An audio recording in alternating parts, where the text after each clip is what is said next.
పొద్దున 5:30కి హాస్పిటల్కి వస్తే ఆయన ఇంటికి వెళ్ళేసరికి 11:30. సుమారు ఒక 4-5 గంటలు పడుకుంటే చాలా గొప్ప.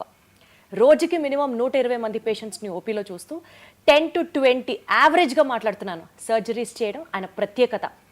ఇంత ఇదిగా నేను చెప్తున్నానంటే మీకు అర్థమయ్యే ఉంటుంది ఈ పాటికే. One of the leading cancer specialist, cancer surgeons in Hyderabad, and I have to tell it in the nationwide అని చెప్పొచ్చు. And he's none other than doctor Mohan Vamshi గారు ఉన్నారు మనతో ఇవాళ సూపర్ డాక్టర్ సిరీస్తో. సార్ నమస్తే. నమస్తే అండి. ఎలా ఉన్నారు సార్? సార్ యాక్చువల్లీ క్యాన్సర్కి సంబంధించి పేషెంట్స్కి ట్రీట్మెంట్ అందించడంలో గత 30 సంవత్సరాలుగా మీరు పెట్టినటువంటి ఎఫర్ట్స్ ఒక్కసారి వెనక్కి తిరిగి చూసుకుంటే సార్, ఇదే నా లైఫ్ మిషన్ అని మీకు ఆ డిఫైనింగ్ మూమెంట్ ఎప్పుడు అనిపించింది సార్? సో క్యాన్సర్ అంటే ఆ రోజుల్లో way back in 1990s nobody was interested in taking up this subject. Cancer అనగానే చాలామంది క్యాన్సర్ పేషెంట్స్ని ఆపరేట్ చేస్తే my own boss in JIPMER Pondicherry said, అరే why do want to choose cancer surgery? You operate on cancer patients, they die of metastasis. You operate on cancer patients, they come back with disease recurrence. అని నన్ను భయపెట్టారు. You will get frustrated in your life. ఆయన doctor Mehta అని use a professor of surgery in Pondicherry JIPMER, where I studied. నేను MBBS MS కూడా అక్కడే చేశాను పాండిచేరిలో. ఆయన అన్నారు అన్నమాట. So cancer surgery is for older people like me, not for younger people like you.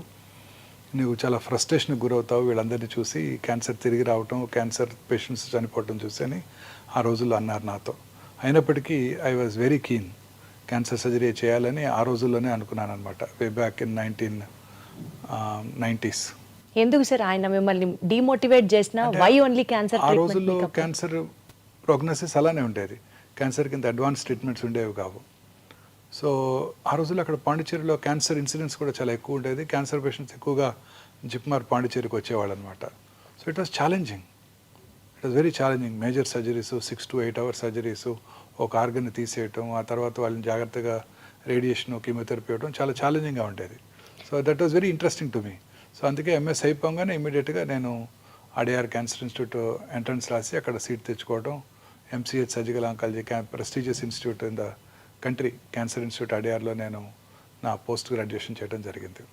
Sir cancer treatment, cancer prognosis మీరు చెప్పినట్లు చాలా ఛాలెంజింగ్గా ఉన్నప్పటికీ ఈక్వల్గా టైరింగ్గా కూడా అనిపించిందా సార్ ఎప్పుడన్నా? Very tiring madam. చాలాసార్లు చాలా ఫ్రస్ట్రేటింగ్గా కూడా ఉంటుంది. ఎంతో కష్టపడి ఆపరేషన్ చేస్తాము, దానికి కీమోథెరపీ ఇస్తాము, రేడియోథెరపీ ఇస్తాము, ఫస్ట్ ఫాలోఅప్లోనే జబ్బు తిరిగి రావడం జరుగుతుంది.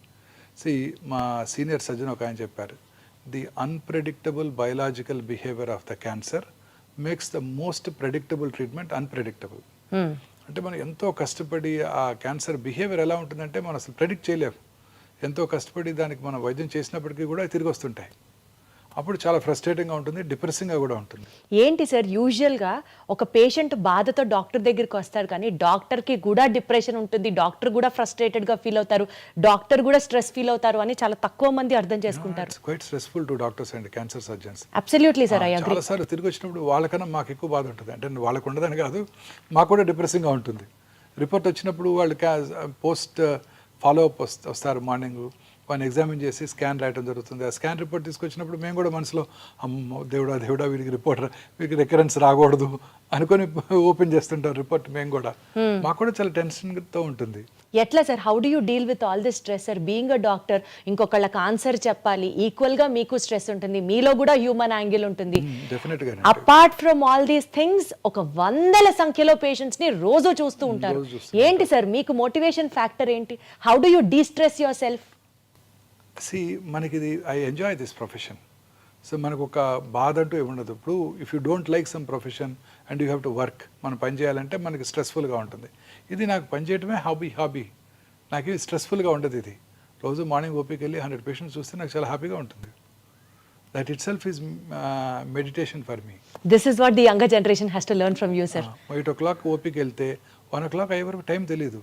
కడుపులో కొంచెం ఆకలి స్టార్ట్ అయితే 1 o'clock, అప్పుడు 1 అయిందా అని టైం చూస్తాను. అద్భుతం సార్, అందుకనే మీరు దేవుడు. టైం తెలియదు మాకు. రైట్ సార్, అక్కడ చూస్తూనే ఉంటాను హ్యాపీగా. సార్ పాండిచ్చేరి నుంచి మీరు చేసినటువంటి ఇంటర్నేషనల్ స్టడీస్, అక్కడ ప్రాక్టీస్ చేయడం, ఆ యూనివర్సిటీస్కి వెళ్ళడం, ఫ్రాన్స్ కూడా వెళ్ళి చదువుకున్నారు. సో నేషనల్ వైడ్ అండ్ అంటే గవర్నమెంట్ హాస్పిటల్స్లో పనిచేశారు మీరు, ఇంటర్నేషనల్ హాస్పిటల్స్లో మీ వర్క్ ఎక్స్పీరియన్స్ ఉంది. అక్కడ నుంచి కమింగ్ బ్యాక్ టు ఒమేగా, ఈ మొత్తం మీ యొక్క సైకిల్ చూసుకుంటే సార్, మీ కెరియర్ సైకిల్ చూసుకుంటే వన్ బిలీఫ్ మీ ప్రాక్టీస్లో this philosophy is my driving force అని మీరు నమ్మే ఫిలాసఫీ ఏంటి సార్? సో ఏమీ ట్రీట్మెంట్ చేయలేనప్పుడు కూడా చాలాసార్లు పేషెంట్ కొంచెం ఓపిక్గా వాళ్ళతో సానుభూతితో మాట్లాడితే డెఫినెట్గా వాళ్ళ కాన్ఫిడెన్స్ని గెయిన్ చేస్తే వాళ్ళు చాలా కాలం బతికేస్తారండి. వాళ్ళకి ట్రీట్మెంట్ ఇవ్వలేకపోయినా చాలు, వాళ్ళకి ధైర్యం చెప్పి నమ్మకం చెప్పి వాళ్ళకి మనం ఆ డిసీజ్ని ఫేస్ చేసేటట్టు చేయగలిగితే వాళ్ళు చాలా కాలం బతికేస్తారు. చాలాసార్లు లేట్ స్టేజ్ క్యాన్సర్ పేషెంట్స్లో ట్రీట్మెంట్ ఏముండదు. చాలామంది చెప్తారు నువ్వు కొన్ని వారాలు బతావు, కొన్ని నెలలు బతావు, ఇంటికి వెళ్ళిపోమని. మన దగ్గరికి వచ్చినప్పుడు వాళ్ళు ఎంతో ఆశతో వచ్చినప్పుడు వాళ్ళకి ఎంతో ధైర్యం చెప్పాలి మనం. ఈ క్యాన్సర్ నేను ఒకటి గట్టిగా నమ్ముతానండి, పేషెంట్ కనుక డాక్టర్ మీద నమ్మకం ఉంటే ఖచ్చితంగా ట్రీట్మెంట్ తీసుకోకపోయినా గెలిచేస్తాడు ఆయన. What is important is that confidence, that faith. అది ఉండాలి పేషెంట్కి. ఫెయిత్ కనుక ఉంటే ఖచ్చితంగా గెలుస్తారండి. రేపు పొద్దున చనిపోయేవాడికి కూడా మీ అబ్బాయి అమెరికా నుంచి ఒక వైద్యం మెడిసిన్ తెప్పించారని చెప్పి తులసి తీర్థం నోట్లో పోయండి, ఆయన చాలా కాలం బతుకుతాడు. ఈ నమ్మకమే మోస్ట్ ఇంపార్టెంట్. ఆ నమ్మకం అనేది చాలా ఇంపార్టెంట్. ధైర్యంగా ఉంటే దేన్నైనా జయించవచ్చు. మానసికంగా మనం ధైర్యంగా ఉంటే ఏ ప్రమాదాన్నైనా నివారించవచ్చు. సో అన్ని జబ్బులకి మూల కారణం ఈ మానసిక అశాంతత, మానసికంగా ప్రశాంతితో లేకపోవటం, ఇదే మూల కారణం అండి. అందుకనే సార్ మీరు సర్జరీ చేసిన పేషెంట్స్ని మీ హాస్పిటల్స్లో పొద్దున వెళ్ళి విజిట్ చేస్తారు, సాయంత్రం వెళ్ళి పలకరిస్తారు, ఖచ్చితంగా డాక్టర్ గారు వచ్చి మాతో మాట్లాడతారు, అదే మాకు ధైర్యం అని చెప్తూ ఉంటారు అందరూ. చాలా మంది చెప్తారు ఈ మాట. ఖచ్చితంగా చూడాలి వాళ్ళని. పేషెంట్కి ప్రతి ఫాలోఅప్లో కూడా చూస్తాను. 20 ఏళ్ల తర్వాత వాళ్ళు వచ్చినా ఖచ్చితంగా నేనే చూస్తాను.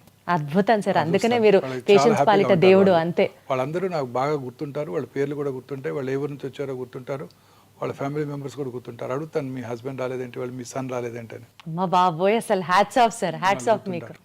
సార్ ఇన్ని లక్షల మంది పేషెంట్ స్టోరీస్లో one patient story which is still ringing in your mind, and అసలు ఆ పేషెంట్ కోసం మీరు చాలా కష్టపడ్డారు, ఎఫర్ట్స్ పెట్టారు, అండ్ యూ మేడ్ ఇట్ అని చెప్తే ఏ ఎక్స్పీరియన్స్ మీ కెరియర్లో షేర్ చాలా చేసుకుంటారు? మంది పేషెంట్స్ ఉంటారండి అలా. Every day is a challenge. చాలా మంది పేషెంట్స్ ఉంటారు. If you have to name one single which is close to your heart ఇవాల్టికి కూడా. పేషెంట్కి మనసు పెట్టి చేస్తాం. అలా ఉంటే అదర్వైజ్ చాలా మనసు పెట్టి ఆ పేషెంట్కి ట్రీట్మెంట్ చేయాలి, ఆ పేషెంట్కి ఎంతో డెఫినెట్గా ఈ patient has to win over the cancer అని మనం ఎంతో కష్టపడినా కూడా ఆ పేషెంట్ తనకు ఉన్న మానసిక అశాంతి వలన వీ లాస్ట్ హిమ్. అలాంటి గుర్తుంటే ఫీల్ అయ్యారా సార్? అలాంటి చాలాసార్లు ఫీల్ అయ్యాను. ఒక ఇన్సిడెన్స్ చెప్పండి సార్. అంటే we can't name him, but ఒక యంగ్ మ్యాన్ కండి. ఈ had a man, is a male breast cancer patient. ఎంతో ప్రేమతో ఎంతో ఓపిక్గా అతనితో కూర్చొని అతనికి మనం ఎంతో కష్టపడి నేను మా టీం అంతా కలిసి ట్రీట్మెంట్ ఇచ్చాం. చాలా వరకు గెలిచారు. కొన్నాళ్ళ తర్వాత కొంచెం రికరెంట్ స్టార్ట్ అయింది. అప్పుడు he became very tense. He had lot of mental disturbance. దాంతో అతను చాలా డిస్టర్బెన్స్కి లోనయ్యి then he went off somewhere, he went to another centre in US and all that. So that was quite depressing అండి. సో మీరు కూడా చాలా ఫీల్ అయ్యారా సార్? డెఫినెట్గా తిరిగి వచ్చినప్పుడు ఫీల్ అయ్యాము. అతని పాపం మానసిక ప్రశాంతత లేకపోవడం వలన వి లాస్ట్ హిమ్. అయ్యో సార్, ఏంటి సార్ మేల్కి కూడా బ్రెస్ట్ క్యాన్సర్ వస్తుందా సార్? రావచ్చండి, మెన్లో కూడా బ్రెస్ట్ క్యాన్సర్ వస్తుంది. ఎట్లా సార్? అసలు ఎప్పుడు వినలేదు మెన్లో కూడా బ్రెస్ట్ క్యాన్సర్. బ్రెస్ట్ ఇష్యూ మన మెన్లోను స్త్రీల్లో కూడా ఉంటుంది. స్త్రీలలో స్త్రీల హార్మోన్స్ వల్ల బాగా డెవలప్ అవుతుంది, పురుషుల్లో అది డెవలప్ అవ్వదు. సో పురుషుల్లో కూడా రావచ్చు బ్రెస్ట్ క్యాన్సర్. చాలాసార్లు నెగ్లెక్ట్ చేయబడుతుంది. పురుషుల్లో నాకెందుకు వస్తుందని అశ్రద్ధ చేస్తుంటారు, అందువల్ల అశ్రద్ధ చేయబడుతుంది. పురుషుల్లో ఫ్యాట్ టిష్యూ కూడా ఉండదు, అందువల్ల డైరెక్ట్గా మజిల్లోకి వెళ్ళిపోతుంది, తొందరగా లేట్ స్టేజ్కి పాకిపోతుంది. అయ్యో. సో అందుకే పురుషులు చాలా కేర్ఫుల్గా ఉండాలి. పురుషుల్లో కూడా రావచ్చు, స్త్రీలలో ఎక్కువ వస్తుంది, బట్ పురుషుల్లో కూడా రావచ్చు. పురుషుల్లో కూడా నిప్పుల కింద కానీ ఏరియాల కింద కానీ గడ్డ కనుక ఉన్నట్టయితే అశ్రద్ధ చేయకుండా వెంటనే డాక్టర్ దగ్గరికి చూపించుకోవాలి. సార్ నాకు ఇది ఒక బిగ్గెస్ట్ టేక్ అవే ఇవాళ మన ఇంటర్వ్యూకి. పురుషుల్లో కూడా బ్రెస్ట్ క్యాన్సర్ రావచ్చు. అమ్మ బాబోయ్, వస్తుంది, చాలా కామన్గా చూస్తుంటాం. నెలకి 1-2 కేసులు ఖచ్చితంగా చూస్తుంటాను ఇప్పటికీ. బాబోయ్. సార్ అసలు క్యాన్సర్ గురించి మాట్లాడుకుందాం సార్. క్యాన్సర్ అనేది ఎక్కడ స్టార్ట్ అవుతుంది సార్? అసలు ఒక పేషెంట్ చాలా హెల్దీ లైఫ్ స్టైల్ ఫాలో అవుతాడు, ఫ్యామిలీ హిస్టరీలో అసలు ఆ జెనెటికల్గా క్యాన్సర్ వచ్చే సూచనలే కనిపించవు, బట్ స్టిల్ అతనికి క్యాన్సర్ రావచ్చా? ఎక్కడ స్టార్ట్ అవుతుంది సార్ క్యాన్సర్? క్యాన్సర్ అనేది మన శరీరంలో ఉన్న కోట్లాది కణజాలంలో ఏదో ఒక కణం అప్రతీతంగా పెరిగిపోవటాన్ని క్యాన్సర్ అంటారు. నార్మల్గా బాడీలో రెగ్యులేటరీ మెకానిజమ్స్ ఉంటాయి. ముక్కు ఈ సైజ్ దాకా వచ్చి ఆగిపోతుంది, చెవి ఇక్కడ దాకా పెరిగి ఆగిపోతుంది. క్యాన్సర్ ఆ రెగ్యులేటరీ మెకానిజమ్స్ దాటి పెరిగిపోతూ ఉంటుంది. ఒక సెల్ 2 సెల్స్ అవుతుంది, 2 4 అవుతాయి, 4 8 అవుతాయి, 8 16 అవుతాయి. అలా ఎక్స్పోనెన్షియల్గా పెరిగిపోతూ ఉంటుంది. పెరిగిపోవటమే కాకుండా పక్కన ఉన్న నార్మల్ కణజాలంలోకి ఇన్వేట్ చేస్తుంది, ఆక్రమించేస్తుంది. పక్కన బోన్ ఉన్నా కూడా తినేస్తుంది. పక్కనున్న రక్తనాళాల ద్వారా, లింఫ్ నాళాల ద్వారా శరీరంలో ఇతర భాగాలకు పాకిపోతుంటుంది. అది క్యాన్సర్ అంటే. Body cannot control it, body cannot regulate it. మన బాడీలో ఉన్న ఒక 22,000 ప్రోటాన్ కోడింగ్ జీన్స్ ఉంటాయి.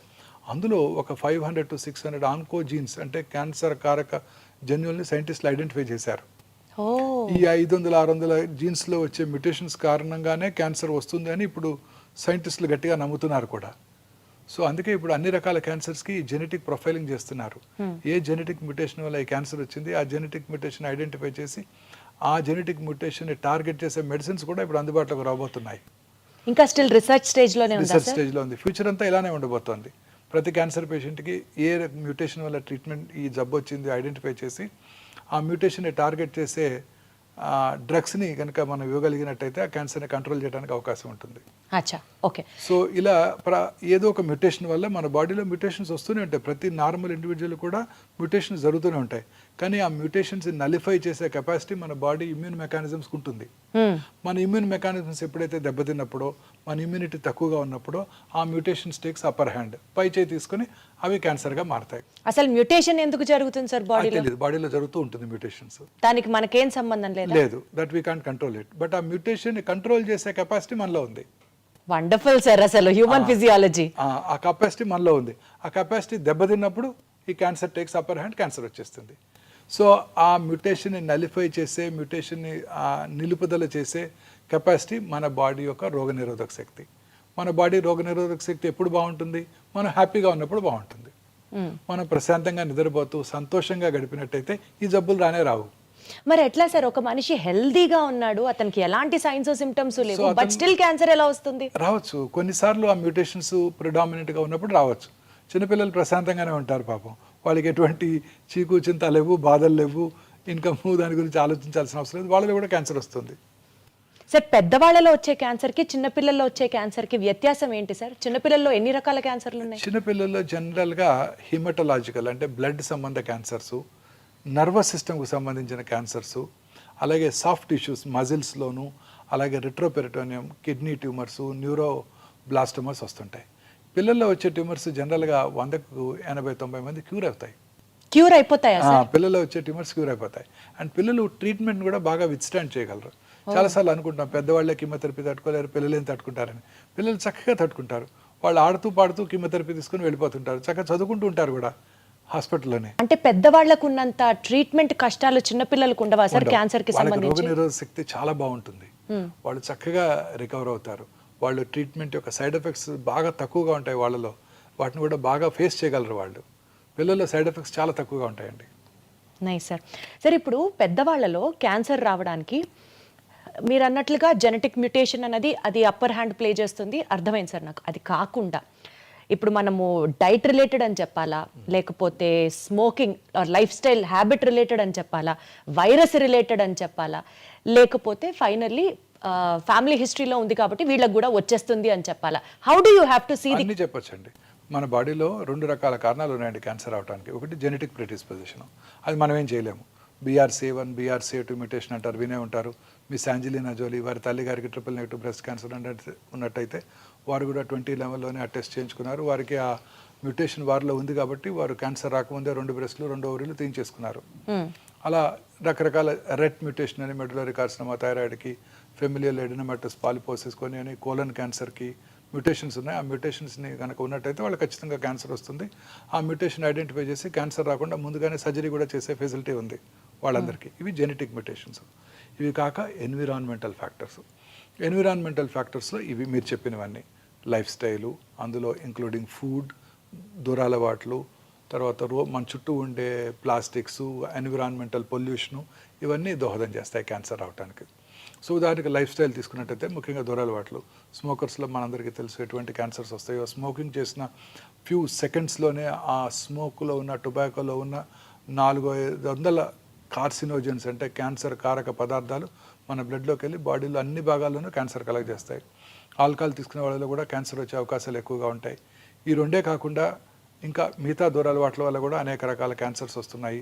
మనం తీసుకునే ఆహారము, ఈ processed foods, high fatty diet, low fibre diet, fresh fruits, greens తక్కువగా తీసుకుంటూ చాలామంది ఈ మధ్యకాలంలో ఈ కంటామినేటెడ్ ఆయిల్స్తో ప్రాసెస్డ్ ఫుడ్స్, రకరకాల ప్రిజర్వేటివ్స్, తర్వాత కలరింగ్ ఏజెంట్స్ వాడుతున్నారు. వీటన్నిటి వల్ల కూడా క్యాన్సర్ వస్తుంది. అవే కాక ఇంకా pollution, environmental pollution, automobile pollution urban ఏరియాస్లో, తర్వాత thermal power plant, asbestos industry, aluminium factories, plastic ఇండస్ట్రీలో పనిచేసే వాళ్ళలోను, సిగరెట్ టొబాకో ఇండస్ట్రీలో పనిచేసే వాళ్ళలోను, వీళ్ళందరి దగ్గర కూడా క్యాన్సర్స్ వచ్చే అవకాశాలు ఉంటాయి. ఫెర్టిలైజర్ ప్లాంట్స్లోను. సార్ ఇప్పుడు మీరు చెప్పినటువంటి రీజన్స్ అన్నిటితో పాటు ఎక్కడో విన్నాను సార్, బయటికి వెళ్తే పొల్యూషన్కి మనము పొల్యూషన్లో ఉన్నప్పుడు మనకి క్యాన్సర్ రావడానికి ఆస్కారం ఎక్కువ ఉంది because of the toxic substances. అవి కాకుండా ఇంట్లో మనం వాడే కెమికల్స్ బట్టి కూడా ఇండోర్లో ఉండే వాళ్ళకి కూడా క్యాన్సర్ రావడానికి చాలా కేసెస్ ఉన్నాయి అని విన్నాను. ఎంతవరకు కరెక్ట్ సార్ ఇది? తప్పనిసరిగానండి. అనేక రకాల కెమికల్స్, మనం వాడే టూత్పేస్ట్, మనం వాడే షాంపూస్, మనం వాడే సోప్స్, మనం వాడే ఇంట్లో వాడే food substances, floor clearance, disinfectants లో కూడా రిపెల్లెంట్స్, ఇవన్నీ మనం నేచర్తో ఫైట్ చేస్తున్నామండి. మార్నింగ్ లేవగానే synthetic toothpaste, plastic toothbrush, plastic bucket, hot water. Toothpaste కి క్యాన్సర్ కి సంబంధం ఉందా సార్? అన్ని రకాలుగానండి. అన్ని రకాల కెమికల్స్ వల్ల కూడా క్యాన్సర్స్ వస్తాయి. మనం వాడే టూత్పేస్ట్, మనం వెళ్ళి కార్లో కూర్చోగానే ఆ కార్లో ఉన్న ఇంటీరియర్, ప్లాస్టిక్ ఇంటీరియర్, ఆ స్మోక్కి ఆ ప్లాస్టిక్ మైక్రో ప్లాస్టిక్స్ అని మనం ఇన్హేల్ చేస్తాం. ప్లాస్టిక్ వాటర్ బాటిల్లో వాటర్ తాగుతాం. ఇవన్నీ కూడా క్యాన్సర్ కారకాలేనండి. సరే, అసలు ఏ తీసుకున్నా అదే. చాలాసార్లు నేను ఇవన్నీ చెప్పినప్పుడు ప్రజలు అంటుంటారు, మరి ఏం తిని బతకాలి, ఏం తాగి బతకాలని. అసలు మనిషికి ప్లాస్టిక్ కి ఎంత క్లోజ్ అటాచ్మెంట్ ఉంది సార్. ప్లాస్టిక్ లేని లైఫ్ ఊహించుకోవడం కూడా ఇంపాసిబుల్ అనిపిస్తుంది. చూడండి, మీరు పాత సినిమాలు చూసినట్టయితే, పాత ఇంగ్లీష్ సినిమాలు 30-40 ఇయర్స్ 50 ఇయర్స్ బ్యాక్ ఇంగ్లీష్ సినిమాలు చూస్తే, వాళ్ళు మార్కెట్కి వెళ్ళినప్పుడు వాళ్ళు they never carrying plastic bags, they were carrying only paper bags. వాళ్ళు పేపర్ బ్యాగ్స్ ఇలా క్యారీ చేయ కదా, ఇలా పట్టుకొని తీసుకొస్తుంటారు అందులో మూవీస్లో. చూడండి, 50 ఇయర్స్ బ్యాకే అక్కడ అవేర్నెస్ స్టార్ట్ అయింది. మనం ఇంకా కూడా ప్లాస్టిక్సే వాడుతున్నాం. సార్ ఫుడ్ గ్రేడ్ ప్లాస్టిక్స్ అంటున్నాం కదా సార్, ఆ ప్లాస్టిక్స్ చాలా మంచివి అని కదా సార్ వాడతాం? అలానే లేదండి, సింగిల్ యూజ్ ప్లాస్టిక్స్ అన్ని డేంజరస్ ఏనండి. బయోడిగ్రేడబుల్ ప్లాస్టిక్స్ అంటున్నాము. ఇంకా రాలేదు, ఇంకా వస్తాయంట అవి. చూడండి, ఇప్పుడు కూడా మనం ఇప్పుడు మా సూపర్ మార్కెట్కి వెళ్తే మనకి ఇప్పుడు కూడా ప్లాస్టిక్ కంటైనర్తో, ప్లాస్టిక్ బ్యాగ్తోనే మనకి ఇస్తున్నారు. అట్లీస్ట్ మనం ప్లాస్టిక్ బ్యాగ్ తీసుకెళ్ళినా సార్, సూపర్ బజార్స్ లో ఇచ్చేటువంటి ఆ గ్రాసరీస్ అన్ని ప్లాస్టిక్ లోనే ఫాయిల్ అయి ఉంటాయి కదా సార్? ఫాయిల్ అయి ఉంటాయి. ఇప్పుడు ఇవన్నీ స్లోగా అవన్నీ అవాయిడ్ చేయగలుగుతున్నాం కదండి. ఇప్పుడు చూడండి, కొత్తగా చాలాసార్లు సూపర్ మార్కెట్లో ఈ కవర్స్ వేస్తున్నారు, మనం ఇలా క్యారీ చేసి తీసుకురావాల్సి వస్తుంది ఇప్పుడు. సో లైఫ్ స్టైల్లో ప్లాస్టిక్ ని దూరంగా పెడితే క్యాన్సర్ ని నివారించవచ్చు అట్లీస్ట్. ఎస్, డెఫినెట్గానండి. బట్ చాలా కష్టం అది. మన ఎంటైర్ మీరు అన్నట్టు మనతో పాటు ఆ ప్లాస్టిక్ కంప్లీట్గా మమేకం అయిపోయింది సార్, మనలో ఉంది కదా సార్. కరెక్ట్ వర్డ్ వాడారు. ఎస్ సార్, ఒక మాట చెప్పండి, ఇవాళ రోజుల్లో సెల్ ఫోన్ ని చూడకుండా ఉండేవాళ్ళు అసలు లేరు. క్లోజ్ అఫినిటీ, ప్లాస్టిక్ ఎట్లా అయిపోయిందో సెల్ కూడా మన ఆత్మ అయిపోయింది. సెల్ ఫోన్ గనక ఎక్కువ వాడితే బ్రెయిన్ ట్యూమర్స్ వస్తుంది అని అంటున్నారు, అది నిజమేనా? ఎస్, ఓల్డెన్ డేస్లో ఈ పాత అంటే ఒక 10 ఇయర్స్ బ్యాక్ ఉన్న మొబైల్ ఫోన్స్లో రేడియేషన్ ఎక్స్పోజర్ ఎక్కువగా ఉండేది. ఇప్పుడున్న కొత్త ఫోన్స్లో ఆ రేడియేషన్ ఎక్స్పోజర్ లేదండి. దీనివల్ల బ్రెయిన్ ట్యూమర్స్ వచ్చే అవకాశాలు చాలా తక్కువ. ఇంతకుముందు ఉన్న ఫోన్స్ ఒక 10-15 years back cell phone start అయినప్పుడు వచ్చిన ఫోన్స్లో అది ఉండేది. పెరోటిడ్ ట్యూమర్స్, అలాగే బ్రెయిన్ ట్యూమర్స్ వచ్చే అవకాశాలు ఎక్కువగా ఉంటాయని అబౌట్ 2014లో WHO గైడ్లైన్స్ కూడా జారీ చేయడం జరిగింది. పిల్లలకి ముఖ్యంగా సెల్ ఫోన్స్ అవాయిడ్ చేయాలని కూడా వాళ్ళు చెప్పడం జరిగింది. అంటే సార్, ఇప్పుడు ఉన్నటువంటి స్మార్ట్ ఫోన్స్ అనాలా, కాస్ట్లీ ఫోన్స్ అనాలా? Smart phones. సో అంటే తక్కువ ఫోన్స్ లో ఇప్పటికీ రిస్క్ ఉంది? లేదండి, తక్కువే ఉంది రిస్క్. ఆ generation of phones have been now discontinued. So పర్వాలేదు, ఫోన్ వాడితే బ్రెయిన్ ట్యూమర్ అయితే రాదు అంతవరకు. కానీ ఫోన్ వాడితే ఇంకా చాలా ప్రమాదాలు ఉన్నాయండి. మీరు రాత్రిపూట మొబైల్ స్క్రీన్ చూస్తూ పడుకున్నారనుకోండి, రాత్రి 10 దాకా 11 దాకా, అది ఆ బ్లూ లైట్ మిమ్మల్ని డిస్టర్బ్ చేస్తుంది. సో మీ నిద్ర డిస్టర్బ్ అవుతుంది. ఆ నిద్ర మనం చక్కగా ఎర్లీగా నిద్రపోయినప్పుడు 9-10 కల్లా నిద్రపోయినట్టయితే 1 o'clock 2 AM మనకి మన బాడీలో మెలటోనిన్ అనే హార్మోన్ ఉత్పత్తి అవుతుందండి. ఆ melatonin as a strong anti cancer properties, అనేక రకాల క్యాన్సర్స్ రాకుండా చేస్తుంది. మీరు రోజు ఆ 11ంటికి పడుకునే ముందు లేట్గా ఈవినింగ్ టీవీ చూడటం, లేట్గా ఆ తర్వాత మొబైల్ ఫోన్ చూస్తూ పడుకోవటం, అందులో మెసేజెస్ ఆన్సర్ చేయటం, మీ వర్క్ అంతా డిక్టేట్ చేయటం మీ అసిస్టెంట్స్కి, కొలీగ్స్కి చేస్తూ పడుకుని రాత్రి 10 మొబైల్ ఫోన్తో పడుకున్నారనుకోండి, ఆ బ్లూ లైట్తో your entire rhythm gets disturbed. Sir ఇప్పుడు ఇదే పాయింట్ మీద ఒక డౌట్ సార్, 2ంటికి 3ంటికి ఆ టైంలో మెలటోనిన్ హార్మోన్ సెక్రెట్ చేస్తుంది body, that has anti cancer properties అంటున్నారు. It has many other properties also. Sir ఇప్పుడు పడుకోవడమే 2ంటికి పడుకున్నాం సార్, 5ంటికో 6ంటికో మెలటోనిన్ రిలీజ్ అవ్వదా బాడీలో? అవదండి, మనకి ఆ ప్రశాంతత నిద్ర, ఆ రిథం కావాలి. పగలు పని చేయటం, రాత్రి ఎర్లీగా పడుకోవటం, ఎర్లీగా డిన్నర్ చేయటం, 8-9 గంటకల్లా టీవీ పూర్తిగా. 2ంటికి పడుకొని 10ంటికి లేస్తాం, శుభ్రంగా 8 గంటలు మేము పడుకున్నాంగా అంటారు. లేదండి, that will not have the same effect. మన బాడీకి ఒక రిథం ఉందండి. రాత్రిపూట పడుకోవటం, పగలు పని చేయటం. సో పగలు చక్కగా 8 నుంచి సాయంకాలం 5 దాకా పడుకుంటాం, మెలటోనిన్ ఉత్పత్తి అవుతుందంటే అవ్వదా సార్? అవ్వదు.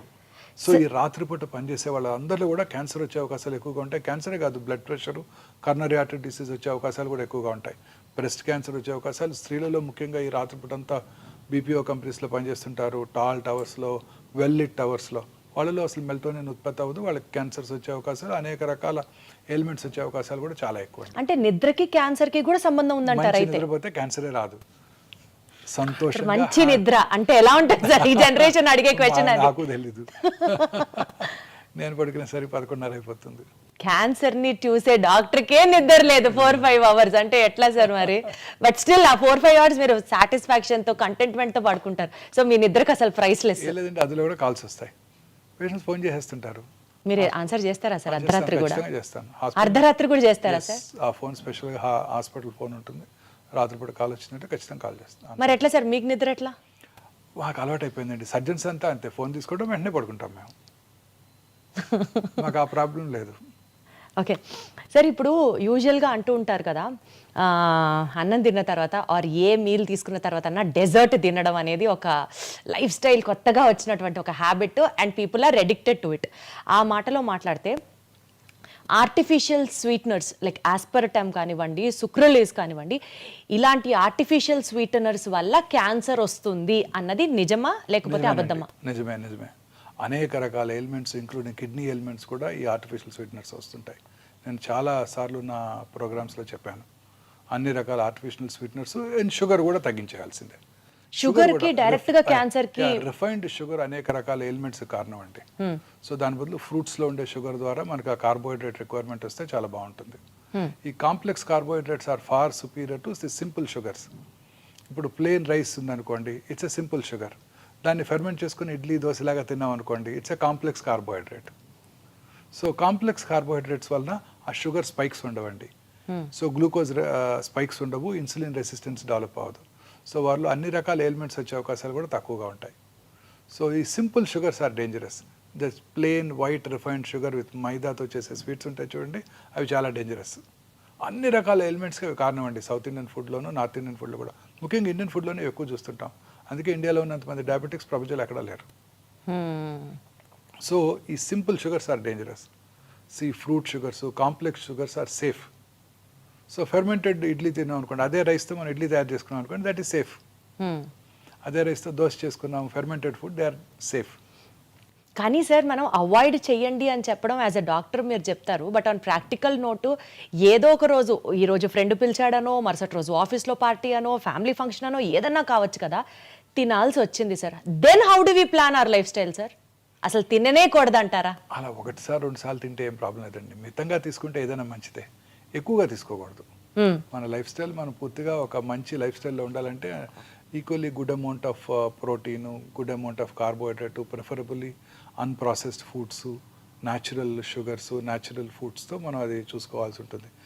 ఒక డైటరీ దీనికి అలవాటు పడిపోవాలి మనం. Morning good amount of fruits, తర్వాత some amount of nuts. Fruits కూడా ఒకేసారి ఫ్రూట్సే తినకూడదు, వాటితో పాటు కొంచెం నట్స్, కార్బోహైడ్రేట్ తీసుకుంటే షుగర్ స్పైక్స్ తగ్గిపోతాయి అన్నమాట. తర్వాత మనం తీసుకునే మధ్యాహ్నం మీల్లో కూడా ఐసీఎంఆర్ గైడ్లైన్స్ వచ్చేసాయి. 56% of our ailments are due to food consumption. Ailments itself are due to food consumption sir? Like for example if you have to explain. అన్ని రకాల ఎయిల్మెంట్స్కి ఫుడే కారణం అండి.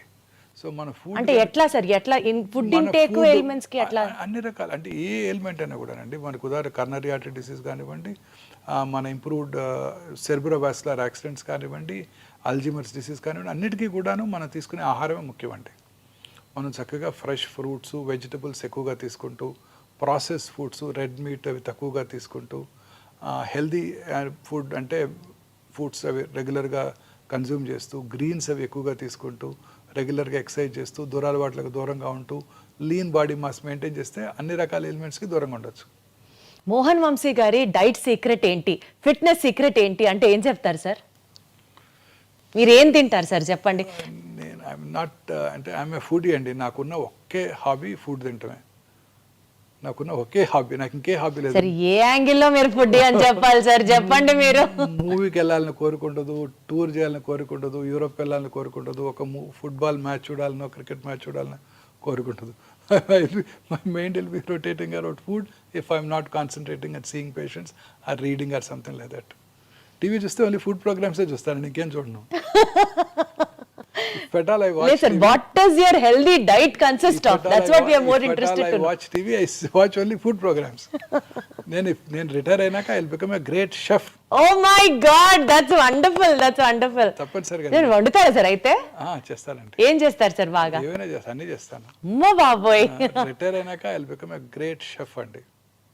Sir, you have to host a party and we would all come and taste your items, sir. Then definitely for sure. But otherwise, sir, taking on a serious note, what does your diet consist of? Morning fruits nuts తీసుకుంటానండి, కొంత curd కూడా తీసుకుంటాను. Plain curd, sir? Plain curd. Lunch టైంలో జనరల్గా ఒక పుల్కా are కొంచెం rice with dal ఖచ్చితంగా ఉంటుంది. I'm vegetarian for past 32 years. So dal ఖచ్చితంగా ఉంటుంది. వెజిటబుల్స్, అన్ని రకాల వెజిటబుల్స్ తీసుకుంటారండి. Evening some amount 1 or 2 helpings of fruits తీసుకుంటాను. నైట్ ఎర్లీగా డిన్నర్ చేసేస్తాను 7 కల్లా. 7 దాటాక ఇంకా అసలు జనరల్గా ఏం తినకుండా ఉండడానికి ప్రయత్నిస్తాను. బట్ జనరల్గా ఐ సక్సీడ్. అర్లీగా ఇంటికి వెళ్తే తినాలనిపిస్తుంది, లేకపోతే 11కి వెళ్తే తినాలనిపించదు. ఇంకా పడుకుని నిద్రపోతాం కదా. ఖచ్చితంగా ఈ టైమ్స్ ఖచ్చితంగా నేను స్ట్రిక్ట్గా అదే టైంలో ఫుడ్ తీసుకుంటాను. మీరు వర్కౌట్ చేస్తారా సార్? అంటే జనరల్గా కొంచెం రోజుకు ఒక 10-15 minutes. నేను ఈ హాస్పిటల్లో రౌండ్స్ చేస్తానండి. మార్నింగ్ రౌండ్స్ అదే మీ వాకింగ్? అదే వాకింగ్. జనరల్గా 8,000 steps చేసేస్తాను మార్నింగ్. మీరు అది ఫాలో అవుతారా సార్? 8,000 steps, 10,000 సుమారుగా steps? అంత అయిపోతుందండి. 8,000 steps అయిపోతాయి. మార్నింగ్ 8th floor నుంచి రౌండ్ స్టార్ట్ చేస్తే ఖచ్చితంగా అన్ని ఫ్లోర్స్ తిరుగుతాను. తర్వాత ఓపీలో కూడా నడిచే ఓపీ చూస్తుంటాను అంతా, ఓకే. 4 rooms-లో. అందువల్ల ఆ స్టెప్స్ సరిపోతాయి. సో ఏదో ఒక బేసిక్ ఫిజికల్ యాక్టివిటీ అయినా ప్రతి ఒక్కరికి ఉండాలి. డెఫినెట్గా. Right. Sitting is smoking, new smoking. Movement is medicine.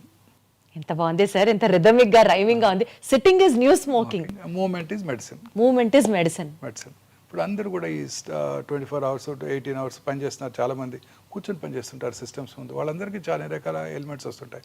వాళ్ళందరికీ షార్ట్ వాక్స్, ప్రతి హాఫ్ అన్ అవర్కి ఒక 5 minutes వాక్ చేయడం, నుంచొని పని చేయడం, అవి కనుక అలవాటు చేసుకుంటే చాలా ఎలిమెంట్స్ తగ్గిపోతాయండి.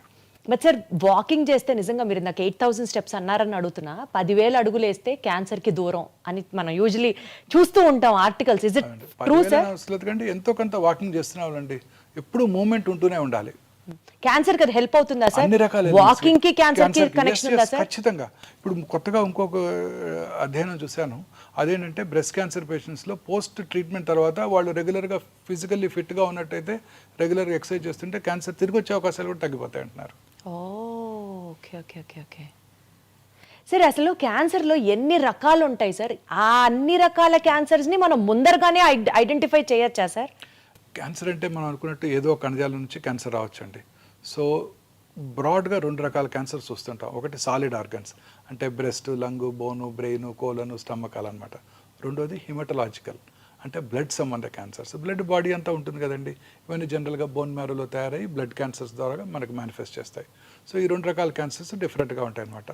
ఈ సాలిడ్ ట్యూమర్స్కి ట్రీట్మెంట్ వేరుగా ఉంటుంది, హిమటలాజికల్ మెలిగ్నెన్సీస్కి ట్రీట్మెంట్ వేరుగా ఉంటుంది. హిమటలాజికల్ మెలిగ్నెన్సీ జనరల్గా కీమోథెరపీ, టార్గెటెడ్ థెరపీస్, ఇమ్యూనోథెరపీస్ ఉంటాయి. సాలిడ్ ట్యూమర్స్కి సర్జరీ, రేడియేషన్, కీమోథెరపీ అవి ఉంటుంటాయి అన్నమాట. సో ఈ క్యాన్సర్స్ అన్నీ కూడాను డిఫరెంట్ స్పెషలిస్ట్ వీటిని హ్యాండిల్ చేస్తుంటారు క్యాన్సర్కి. సో క్యాన్సర్ యొక్క బిహేవియర్ అనేది ట్యూమర్ యొక్క గ్రేడ్ని బట్టి ఆధారపడి ఉంటుంది. చాలామందికి ఒకే రకమైన క్యాన్సర్. ఒకసారి నాకు ఒక పేషెంట్ వచ్చారు, ఒక 20 years బ్యాక్ నేనే ఆ పేషెంట్కి బ్రెస్ట్ క్యాన్సర్ సర్జరీ చేశాను. అప్పుడు సర్జరీ అయిపోయిన వెంటనే అది అప్పుడు estrogen receptor, progesterone receptor positive breast cancer. Surgery అయిన వెంటనే వాళ్ళకి కొంచెం లోకల్ రేడియేషన్ ఇవ్వడం జరిగింది. ఆ రోజుల్లో చిన్న టెక్నాలజీ తక్కువగా ఉండేది, పెద్ద కాస్ట్లీ ట్రీట్మెంట్ ఉండేది కాదు. ఆ తర్వాత చిన్న ట్యాబ్లెట్ తీసుకున్నారు, 17 ఏళ్ళు బ్రతికేశారు. 17 ఏళ్ళ తర్వాత రెండో బ్రెస్ట్లో క్యాన్సర్ వచ్చింది. ఈసారి cancer estrogen receptor, progesterone receptor negative cancer, అంటే హార్మోన్ థెరపీకి లొంగదని అర్థం, అగ్రెసివ్ ట్యూమర్ అని అర్థం. తర్వాత HER2 న్యూ రిసెప్టర్ అని ఇంకోటి ఉంటుంది, అది టార్గెటెడ్ థెరపీ, అది పాజిటివ్ వచ్చింది. సో ఈసారి సర్జరీ తర్వాత ఎక్స్పెన్సివ్ రేడియేషన్ ఇవ్వాల్సి వచ్చింది. లెఫ్ట్ సైడెడ్ క్యాన్సరు, కొంచెం స్పెషలైజ్డ్ రేడియేషన్, హార్ట్ను ప్రొటెక్ట్ చేయడానికి ఆ టార్గెటెడ్ థెరపీకి లక్షలు ఖర్చు అయింది. అయినా కానీ ఒక 2 yearsలో తిరిగి వచ్చేసింది. మళ్ళీ తిరిగి వచ్చింది అటు సైడ్ కూడా. అర్రే. సో అప్పుడు పేషెంట్ నన్ను అడిగారు, అప్పుడేమో జస్ట్ ఒక 40-50,000 రూపీస్తో ట్రీట్మెంటే అయిపోయింది, 17 ఏళ్ళు హ్యాపీగా ఉన్నాను, ఇప్పుడు 40-50 lakhs ఖర్చు పెట్టాను, అయినా కానీ 2 yearsలో తిరిగి వచ్చింది డాక్టర్ గారు అని అడిగారు నన్ను. సో ప్రతి క్యాన్సర్ యొక్క బిహేవియర్ వేరుగా ఉంటుంది. So cancer behaviour is more important. Cancer grade అంటే tumour grade, tumour how aggressive the tumour is అనేది మనకి చాలా ఇంపార్టెంట్. ఎట్లా తెలుస్తుంది సార్? అది there are test for that. అచ్చా. ఎవ్రీ క్యాన్సర్కి ఏ రకమైన క్యాన్సర్స్ అగ్రెసివ్గా బిహేవ్ చేస్తే దానికి కావాల్సిన మార్కర్స్ ఉన్నాయి. ఉదాహరణకి breast cancer torrs, HER2 receptor, proliferative index, అలా అన్ని క్యాన్సర్స్కి మార్కర్స్ ఉంటాయి. అట్లా కొన్ని క్యాన్సర్స్ అగ్రెసివ్గా బిహేవ్ చేస్తాయి, కొన్ని స్లోగా పెరుగుతూ ఉంటాయి.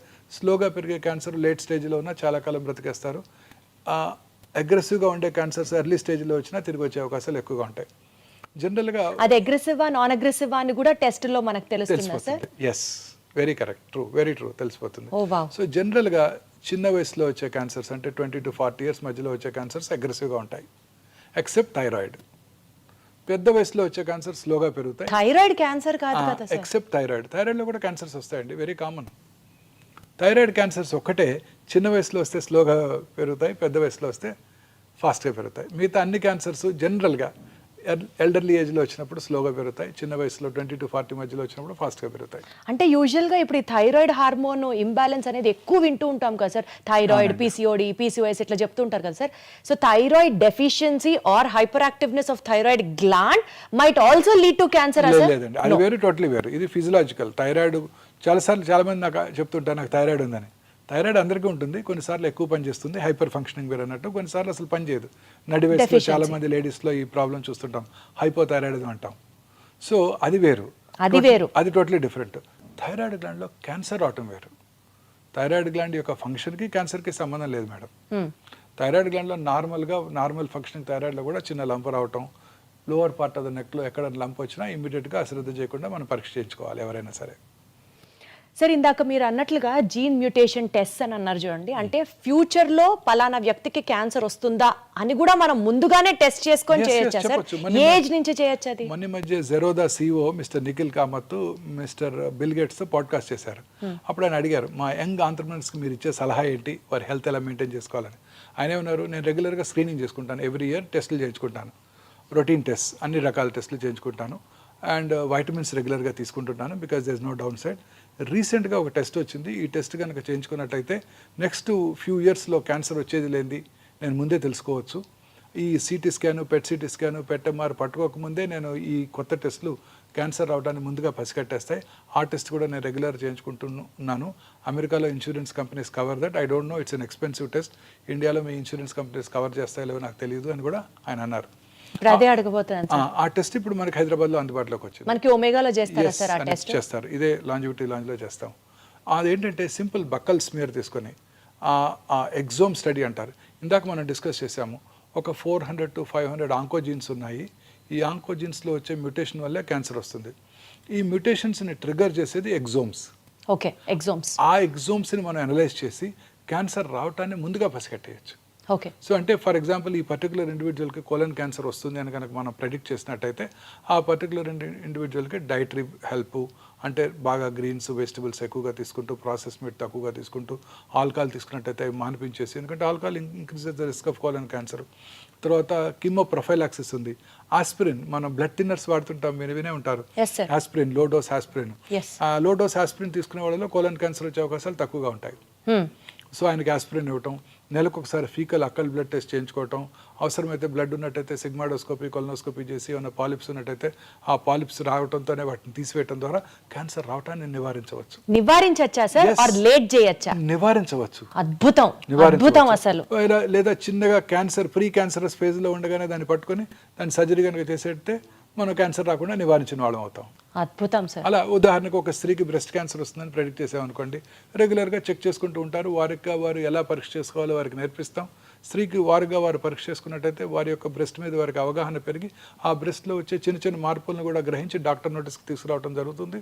రెగ్యులర్గా అల్ట్రాసౌండ్ చేసుకోవటం, అవసరమైతే సంవత్సరానికి మ్యామోగ్రఫీ చేసుకోవటం, ఇంకా మధ్యలో డౌట్ ఉన్నట్టయితే MRI పరీక్ష చేసుకోవటం, ఇంకా అవసరమైతే PET-MR చేసుకోవటం ద్వారా క్యాన్సర్ ప్రీ క్యాన్సరస్ ఫేజ్లో ఉండగానే, లేకపోతే క్యాన్సర్ చిన్నగా సబ్ సెంటీమీటర్, 1 సెంటీమీటర్గా తక్కువగా ఉండగానే దాన్ని పట్టుకొని సర్జరీ చేసి తీసేస్తే క్యూర్ చేసేయగలుగుతాం. Excellent sir. సార్ ఏమంటారు సార్, ఆ టెస్ట్ ని ముందుగానే క్యాన్సర్ ఉందా లేదా, రావచ్చా లేదా? సింపుల్ ప్రెడిక్టివ్ క్యాన్సర్ స్క్రీనింగ్ అండి. ప్రెడిక్టివ్ టెస్ట్ అన్నమాట. ముందుగానే సింపుల్ బక్కల్ స్మియర్ తీసుకుంటాం. సార్ చాలా ఎక్స్పెన్సివ్ సార్ ఆ test? It cost about 1 lakh అండి.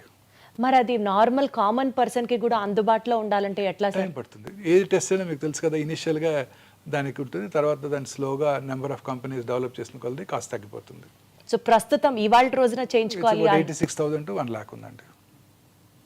ముందుగానే ప్రెడిక్ట్ చేయవచ్చు. ముందుగానే ప్రెడిక్ట్ చేయొచ్చు. ఇప్పుడు cancer treatment is become prohibitively expensive అండి. ఈ monoclonal antibodies, targeted therapies I have to talk about that also sir. చాలా ఎక్స్పెన్సివ్ అండి. ఇవన్నీ ఇంపోర్టెడ్ మాలిక్యూల్స్ కదండి.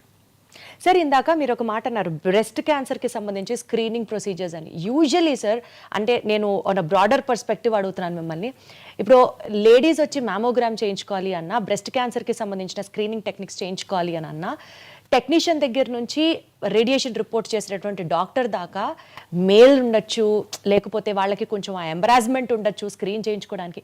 ఇలాంటివన్నీ అవాయిడ్ చేయడానికి do we have any other means of? అన్ని హాస్పిటల్స్లో కూడా మ్యామోగ్రఫీ చేసేవాళ్ళు లేడీ టెక్నీషియన్సే ఉంటారు. 100%.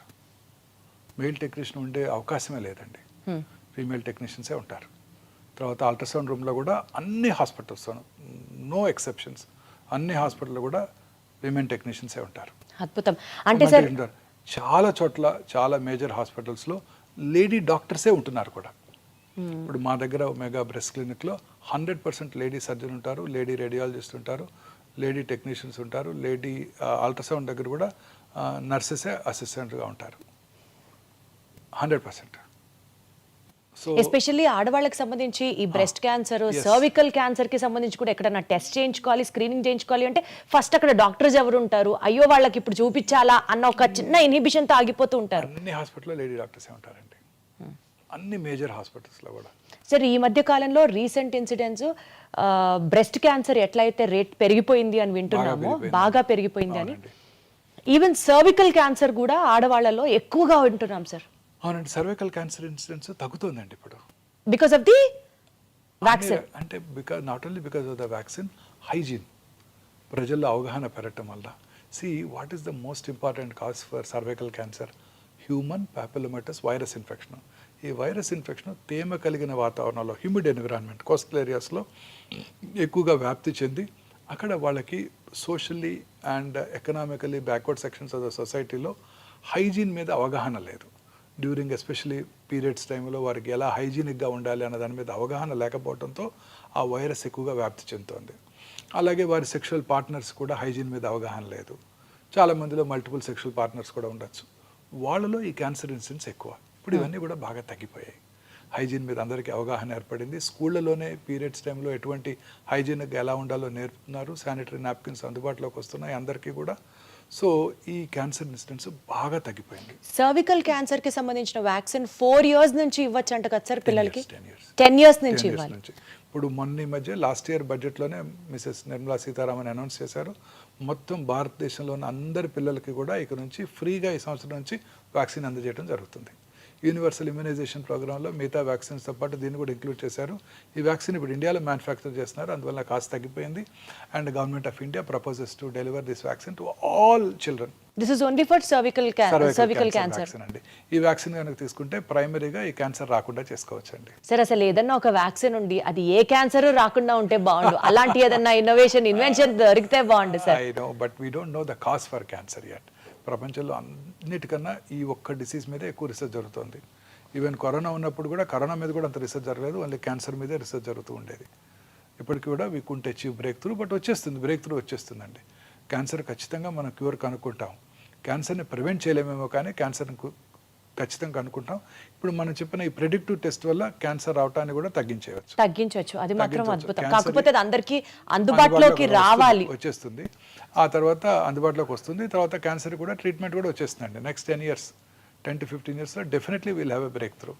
అనేక రకాల క్యాన్సర్స్కి ఇప్పుడే ఇమ్యూనోథెరపీ డ్రగ్స్ అందుబాటులోకి వచ్చాయి. లేట్ స్టేజ్ క్యాన్సర్స్లో కూడా చాలామంది ఎక్కువ కాలం బ్రతికేస్తున్నారు. కాకపోతే మీరు అన్నట్టు ఆ మోనోక్లోనల్ యాంటీబాడీస్, ఆ ఇమ్యూనోథెరపీస్ అవన్నీ కూడా ప్రొహిబిటివ్లీ ఎక్స్పెన్సివ్. ఇండియాలో తయారవునప్పుడు అవి చాలా ఎక్స్పెన్సివ్గా ఉంటాయి. Once we have to import చేసినప్పుడు చాలా ఎక్స్పెన్సివ్గా ఉంటాయి. ఇప్పుడు అవి పేటెంట్ లాస్ ఎక్స్పైర్ అయినాక ఇండియాలో తయారు చేసినప్పుడు ఇవన్నీ కూడా చాలా తక్కువ కాస్ట్లో మన ప్రజలకు అందుబాటులోకి వస్తాయి. సార్ ఇప్పుడు మీరు ఇంతమంది పేషెంట్స్ని చూస్తున్నారు కదా, ఎక్స్పెన్సివ్ ట్రీట్మెంట్ అని మీరే చెప్తున్నారు కదా సార్. సో ఒక ఫ్యామిలీలో ఒక వ్యక్తికి క్యాన్సర్ వచ్చింది అని తెలిసిన వెంటనే ఫైనాన్షియల్గా వాళ్ళు ఎలా రెడీ అవుతారు సార్? ఆ టిప్స్ చెప్పండి. ప్రిపేర్డ్గా ఎలా, how do they face cancer? Rich patient కూడా పువర్ ఫ్యామిలీ అయిపోతారండి. ఒక్క మెంబర్ క్యాన్సర్ వచ్చిందంటే ఖచ్చితంగా వచ్చిన రోజు సూపర్ డీలక్స్ రూమ్లో ఉంటారు, చివర్లో ట్రీట్మెంట్ తీసుకున్నప్పుడు జనరల్ వార్డులో అడ్మిట్ అవుతారు. So this is the heart fact of heart cancer fact treatment. అండి. చాలా ఎక్స్పెన్సివ్ ట్రీట్మెంట్స్ అండి. Patients want best of the treatments. ఇప్పుడు మ్యామోగ్రఫీ మెషిన్ ఉంది. కన్వెన్షనల్ మ్యామోగ్రఫీ మెషిన్ కాస్ట్ 15 లక్షలు అయితే digital mammography 3D digital mammography machine cost 2 కోట్లు అండి. దాని యాన్యువల్ మెయింటెనెన్స్ కాంట్రాక్ట్ మళ్ళీ 40 లక్షలు ఉంటుందండి. రేడియోథెరపీ మెషిన్స్ ఉన్నాయనుకోండి, ఈ సైబర్ నైఫ్ మెషిన్ కానివ్వండి, ఏఐ పవర్డ్ రేడియోథెరపీ టెక్నాలజీ కానివ్వండి, $4 million, $5 million.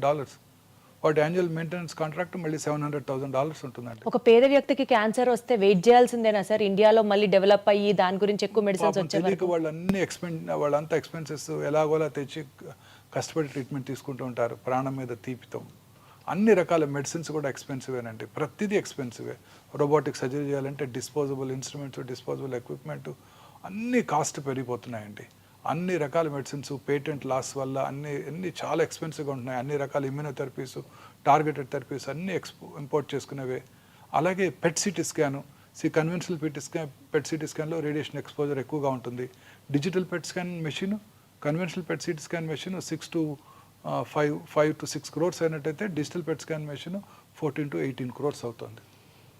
On top of it annual maintenance contract సంవత్సరానికి అది పెరిగిపోతుంటుంది. అండ్ ఎన్నాళ్ళు వాడగలం each machine? Not more than 10 years.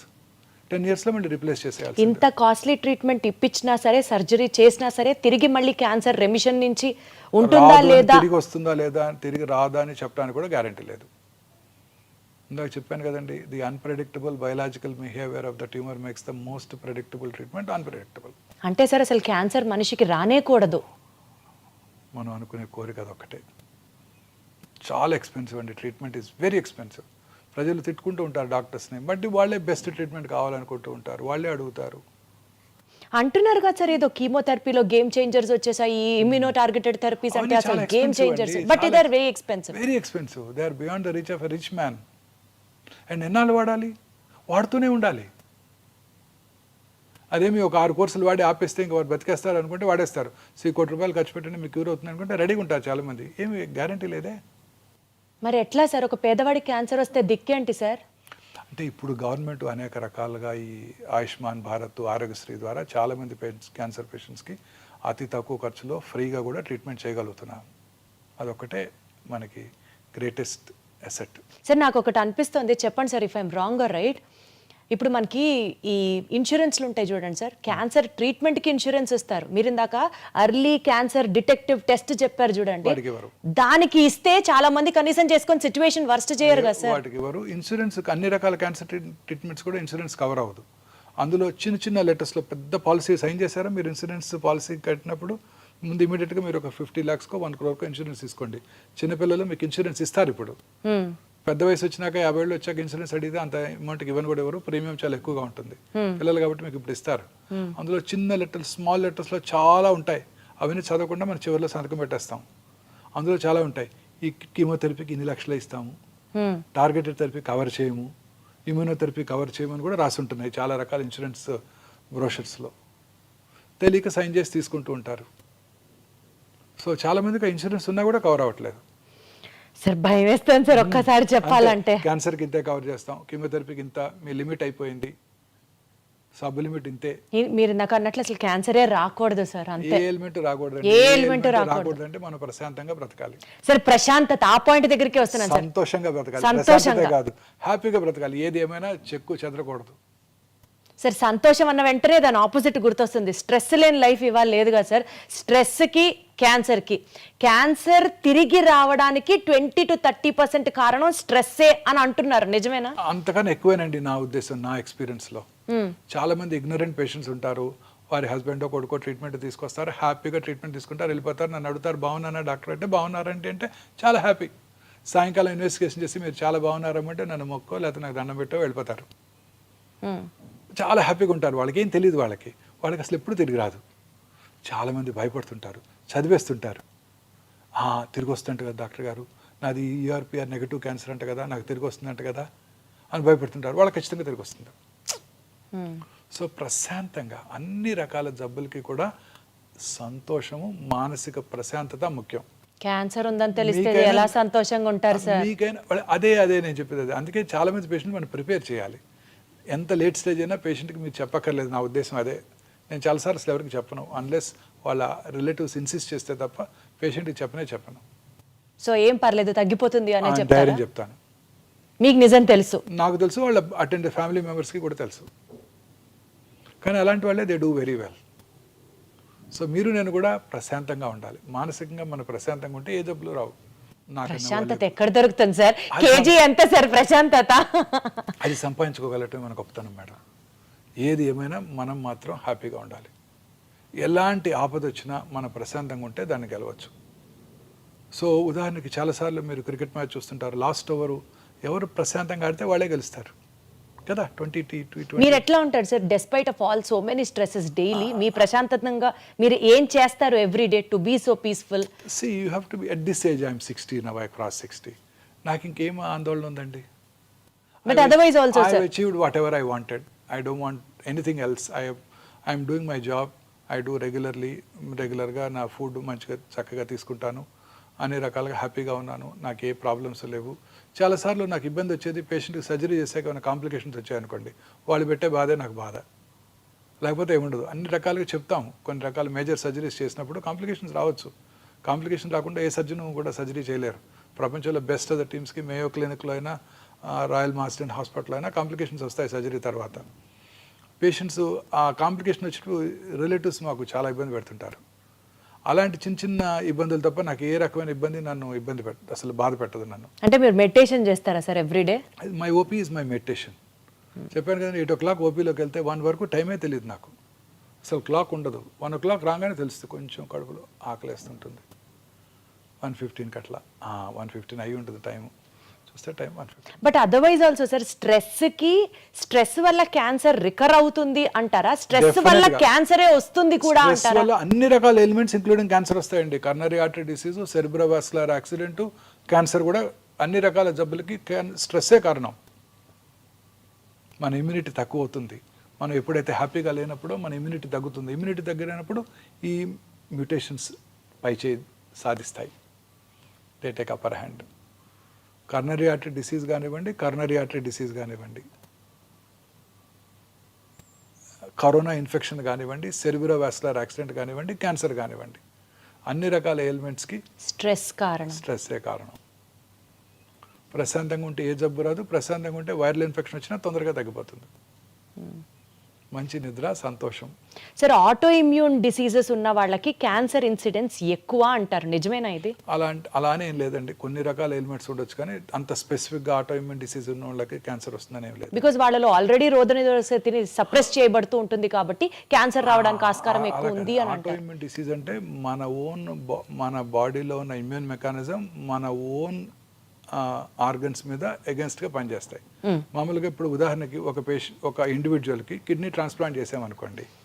Kidney transplant చేస్తే అవుతుంది, అది ఒక ఫారిన్ ఆర్గన్, ఫారిన్ బాడీ. దాన్ని మన బాడీ రిజెక్ట్ చేస్తుంది. ట్రాన్స్ప్లాంట్ ఆర్గన్ రిజెక్ట్ చేస్తుంది. ఆ ట్రాన్స్ప్లాంటెడ్ ఆర్గన్ రిజెక్షన్ చేయకుండా ఉండటానికి వాళ్ళకి ఇమ్యూనోసప్రెసివ్ థెరపీ ఇస్తారు. కిడ్నీ ట్రాన్స్ప్లాంట్ తర్వాత కానీ, హార్ట్ ట్రాన్స్ప్లాంట్ కానీ, లివర్ ట్రాన్స్ప్లాంట్ తర్వాత కానీ. ఆ ఇమ్యూనోసప్రెసివ్ థెరపీ ఇచ్చినప్పుడు ఆ రిజెక్షన్ని మనం ప్రివెంట్ చేయగలుగుతాం. బట్ క్యాన్సర్స్ రావడానికి అవకాశం ఉంటుంది. Exactly sir. ఇప్పుడు ఒక పేషెంట్కి రియల్ ఇన్సిడెంట్ అనమాట. ఒక పేషెంట్కి మెలనోమా వచ్చింది. మెలనోమా వచ్చిన తర్వాత, మెలనోమా అంటే తెలుసు కదండి, స్కిన్ క్యాన్సర్. మెలనోమా వచ్చిన 20 yearsకి అంటే వచ్చి క్యూర్ అయిపోయింది ఆయనకి. 20 years తర్వాత హీ వాజ్ బ్రెయిన్ డెడ్.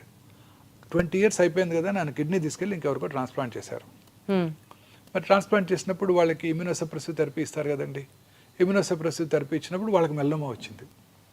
అంటే melanoma is a skin disease. ఆ మెలనోమా క్యాన్సర్ కణాలు ఆ పేషెంట్ యొక్క కిడ్నీలో ఉన్నాయి. డార్మెంట్గా 20 years ఉన్నాయి. ఎందుకంటే ఆయన రెసిస్టెన్స్ బాగుంది కాబట్టి.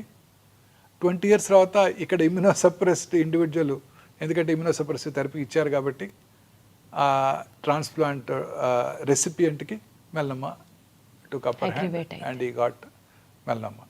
So again emphasizing the fact that immunity is the most important factor. If you are happy, your immune system is strong. Yes. If you are stressed, that's all. That's Finish. all. The story Yes. ends. Yes. Sir ఇంకొక point sir, ఇప్పుడు ప్రతి ఒక్కళ్ళు perfumes use చేయడాలు, under arms కానివ్వండి, లేకపోతే deodorants use చేయడాలు, ఇలాంటి వాటికి బ్రెస్ట్ క్యాన్సర్ వస్తుంది. అలానేం లేదండి. అనేక రకాల పర్ఫ్యూమ్స్లో కొన్ని రకాల సబ్స్టెన్సెస్ ఉంటాయి. వాటి వల్ల హార్మోన్ బ్యాలెన్స్ దెబ్బతిని వాళ్ళలో బ్రెస్ట్ క్యాన్సరు, ప్రాస్టేట్ క్యాన్సర్ వచ్చే అవకాశాలు కొంచెం ఎక్కువగా ఉంటాయి కదా. మామూలుగా ఈ బ్రాండెడ్ పర్ఫ్యూమ్స్లో ఈ కెమికల్స్ అన్ని తక్కువగానే వాడుతుంటారు. పర్వాలేదు. చీపర్ పర్ఫ్యూమ్స్ కొన్నప్పుడే ఈ ప్రాబ్లమ్స్ ఉంటాయి. డియోడ్రెంట్స్ వలన చాలా మందిలో ఒక అపోహ ఉంది, డియోడ్రెంట్ రాసుకుంటే బ్రెస్ట్ క్యాన్సర్ వస్తుందని. ఇది పూర్తిగా అపోహం మాత్రమే. డియోడ్రెంట్ వలన బ్రెస్ట్ క్యాన్సర్ రాదు. కానీ మంచి క్వాలిటీ డియోడ్రెంట్స్ వాడుకోవాలి, వెంటిలేషన్ అది బాగుండాలి. చాలా రకాల డియోడ్రెంట్స్ వలన అక్కడ స్వెట్ గ్లాండ్స్ యొక్క డక్ట్స్ బ్లాక్ అయ్యి అక్కడ ఇన్ఫెక్షన్స్ వచ్చే అవకాశం ఎక్కువగా ఉంటుంది. అంతే తప్ప క్యాన్సర్ వచ్చే అవకాశం లేదు. సార్ ఎస్పెషల్లీ విమెన్లో ఇన్నర్ వేర్ టైట్గా ఉండడం వల్ల కానీ, బ్రాస్ అండర్ వైర్డ్ ఉండడం వల్ల కానీ బ్రెస్ట్ క్యాన్సర్ రావడానికి ఆస్కారం ఎక్కువ ఉంది అన్నది ఒకటి చదివాను. లేదు మేడం, దానికి దీనికి సంబంధం లేదు. No, not at all. Perfect sir, perfect. కొంతమంది టాల్కమ్ పౌడర్ వాడుతున్నప్పుడు ఇన్నర్ వేర్ వేసుకున్న తర్వాత లోపల ఎస్పెషల్లీ ప్రైవేట్ పార్ట్స్ దగ్గర వాళ్ళలోకి ఆ పౌడర్ కొన్నిసార్లు ఆ పౌడర్లో ఉండే కెమికల్స్ వెజైనా ద్వారా లోపలికి వెళ్ళి కొన్ని రకాల ఓవేరియన్ క్యాన్సర్ వస్తుందని కొన్ని స్టడీస్ చూపించాయి. చాలా రకాల ఇప్పుడు ప్రముఖ టాల్కమ్ పౌడర్స్ కంపెనీస్ మీద చాలా లా సూట్స్ కూడా అనేక దేశాల్లో ఉన్నాయి. పౌడర్ వేసుకుంటే క్యాన్సర్ రావడం ఏంటి సార్? అంటే ఆ ఇంటిమేట్గా ఆ ఇన్నర్స్ లోపల ప్రైవేట్ పార్ట్స్ దగ్గర వేసుకున్నట్టయితే అక్కడ ఎస్పెషల్లీ ముఖ్యంగా స్త్రీలలో వచ్చే అవకాశం ఎక్కువగా ఉంటుంది. ప్రిఫరబుల్లీ అలాంటివి అవాయిడ్ చేయడం better. Big note all the talcum powders ఈ క్షణం నుంచి అర్థమైంది సార్ నాకు.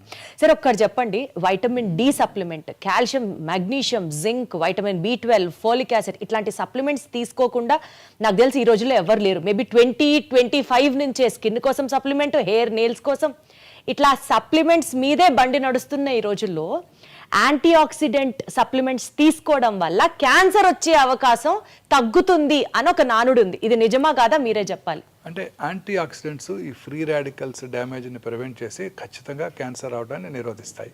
ఓకే, అందులో అనుమానమే లేదు. క్లియర్. యాంటీ ఆక్సిడెంట్స్ రెగ్యులర్గా తీసుకోవడం వల్ల క్యాన్సర్ రాదని చెప్పలేము, కానీ యాంటీ ఆక్సిడెంట్ తీసుకోవడం వల్ల నష్టం అయితే లేదు, బెనిఫిషియల్ ఎఫెక్ట్సే ఉంటాయి. మితంగా రెగ్యులర్గా ఒకటి తీసుకున్నట్టు వల్ల నష్టం మాత్రం లేదు. Super sir. సార్ ఒక చిన్న ర్యాపిడ్ ఫైర్ లాంటిది కంటిన్యూ చేద్దాం సార్, సో దట్ మిత్స్ అన్ని డీమిత్ చేసేద్దాం ఒక్కసారితో. To start with, cancer spreads if a tumour is operated on. ఇది చాలా కామన్ మిస్కన్సెప్షన్ అండి. కత్తి పెడితే క్యాన్సర్ పెరిగిపోతుంది. ఇది ఖచ్చితంగా అపోహ మాత్రమే. క్యాన్సర్ని సర్జరీ చేయడం ద్వారానే క్యూర్ చేయగలం. ఇందాక మనం డిస్కస్ చేసాం సాలిడ్ ట్యూమర్స్, హిమటలాజికల్స్. బ్రెయిన్ ట్యూమర్ నుంచి కాల్లో చిటికెన్ వేలు వరకు వచ్చే మెలనోమా వరకు కూడా అర్లీ స్టేజ్లో క్యాన్సర్ డయాగ్నోస్ చేస్తే సర్జరీ అంటే శస్త్రచికిత్స చేయడం ద్వారానే క్యూర్ చేయగలం. ఇంకా ఏ ఇతర చికిత్స క్యూర్ చేయలేదు. సో ఇది పూర్తిగా అపోహ మాత్రమే. నిజం ఏంటంటే క్యాన్సర్ క్యూర్ చేయాలంటే సర్జరీ చేయాల్సిందే. సార్ అర్లీ స్టేజెస్ లో కనుక డిటెక్ట్ చేస్తే క్యాన్సర్ ని మనం వాళ్ళని కంప్లీట్ గా నివారించచ్చా? క్యాన్సర్ అంటే ఇంకా వాళ్ళ క్యాన్సర్ లేకుండా సర్జరీ చేసి క్యూర్ చేయగలం. సర్జరీ చేసి అర్లీ స్టేజ్ లో కూడా? ఎర్లీ స్టేజ్ లోనే సర్జరీ చేస్తాం. అచ్చా. కార్సినోమా టమ్ కానివ్వండి, బ్రెయిన్ క్యాన్సర్ కానివ్వండి, లంగ్ క్యాన్సర్ కానివ్వండి, అర్లీ స్టేజ్ లోనే సర్జరీ చేయడం జరుగుతుంది. Perfect sir. స్మోక్ చేసే వాళ్ళకే లంగ్ క్యాన్సర్ వస్తుంది? లేదు, స్మోక్ చేయని 12 ఏళ్ళ ఆడపిల్ల కూడా లంగ్ క్యాన్సర్ రావచ్చు. సరే, మగవాళ్ళకి బ్రెస్ట్ క్యాన్సర్ అన్నారు, 12 ఏళ్ళ ఆడవాళ్ళకి లంగ్ క్యాన్సర్ అంటున్నారు. స్మోక్ చేయని 12 ఏళ్ళ ఆడపిల్లకి వారి తండ్రి గారు కూడా స్మోక్ చేయలేదు, పాసివ్ స్మోకర్ కూడా కదా అమ్మాయి. చాలా మంది లేడీస్ రెగ్యులర్గా చూస్తుంటాను. కానీ లేడీస్లో వచ్చే లంగ్ క్యాన్సర్స్ జనరల్గా ఇందాక నేను చెప్పాను జెనెటిక్ మ్యుటేషన్ వల్ల వస్తుందని. ఆ జెనెటిక్ మ్యుటేషన్ వల్ల వచ్చే అవకాశాలు ఎక్కువగా ఉంటాయి. ముఖ్యంగా భారతీయ స్త్రీలు స్మోక్ చేయరు కాబట్టి వాళ్ళందరిలో కూడా సింపుల్ ఆ జెనెటిక్ మ్యుటేషన్ టార్గెట్ చేసే టాబ్లెట్ తీసుకుని వాళ్ళు సంవత్సరాలు బతికేస్తుంటారు. ఓ, జెనెటిక్ మ్యుటేషన్ ని క్యాన్సర్ టాబ్లెట్ ద్వారా కూడా నివారించవచ్చు. ఐ మీన్ లైక్ లాంజివిటీ పెంచొచ్చు. లాంజివిటీ పెంచొచ్చు. ఇందాక చెప్పాం మనం కొన్ని జీన్స్ మ్యుటేషన్ వల్ల క్యాన్సర్ వస్తుంది. క్యాన్సర్ కి టాబ్లెట్స్ ఉన్నాయా సార్? ఈ జెనెటిక్ మ్యుటేషన్ కనుక ఉన్నట్టయితే స్త్రీలలో ఉంటాయి కూడా, వాళ్ళలో మన భారతీయ స్త్రీల్లో 100కి 70 నుంచి 80 మందికి లంగ్ క్యాన్సర్ పేషెంట్స్లో స్త్రీలలో వచ్చినప్పుడు ఈ జెనెటిక్ మ్యుటేషన్ ఉంటుంది. దాన్ని టార్గెట్ చేసే మందులు ఇప్పుడు మనకి కమర్షియల్గా అందుబాటులో ఉన్నాయి. అవి తీసుకున్నట్టయితే వాళ్ళు దాంతోనే బతికేస్తారు, ఇంటి దగ్గరే ఉంటూ హాస్పిటల్కి కూడా రాకుండా. సార్ ఇది అసలు ఒక క్యాన్సర్ గైడ్ సార్. ఇవాళ మన ఎపిసోడ్ ఎన్ని విషయాలు తెలుస్తున్నాయి అంటే, కొత్త విషయాలు. అట్లీస్ట్ నాకైతే మాత్రం చాలా కొత్తగా ఉంది సార్ ఇంటర్వ్యూ. షుగర్ తింటే క్యాన్సర్ పెరిగిపోతుంది. True. Sugar especially refined white sugar కనుక తీసుకోవటం పూర్తిగా అవాయిడ్ చేయడం బెటర్ అండి.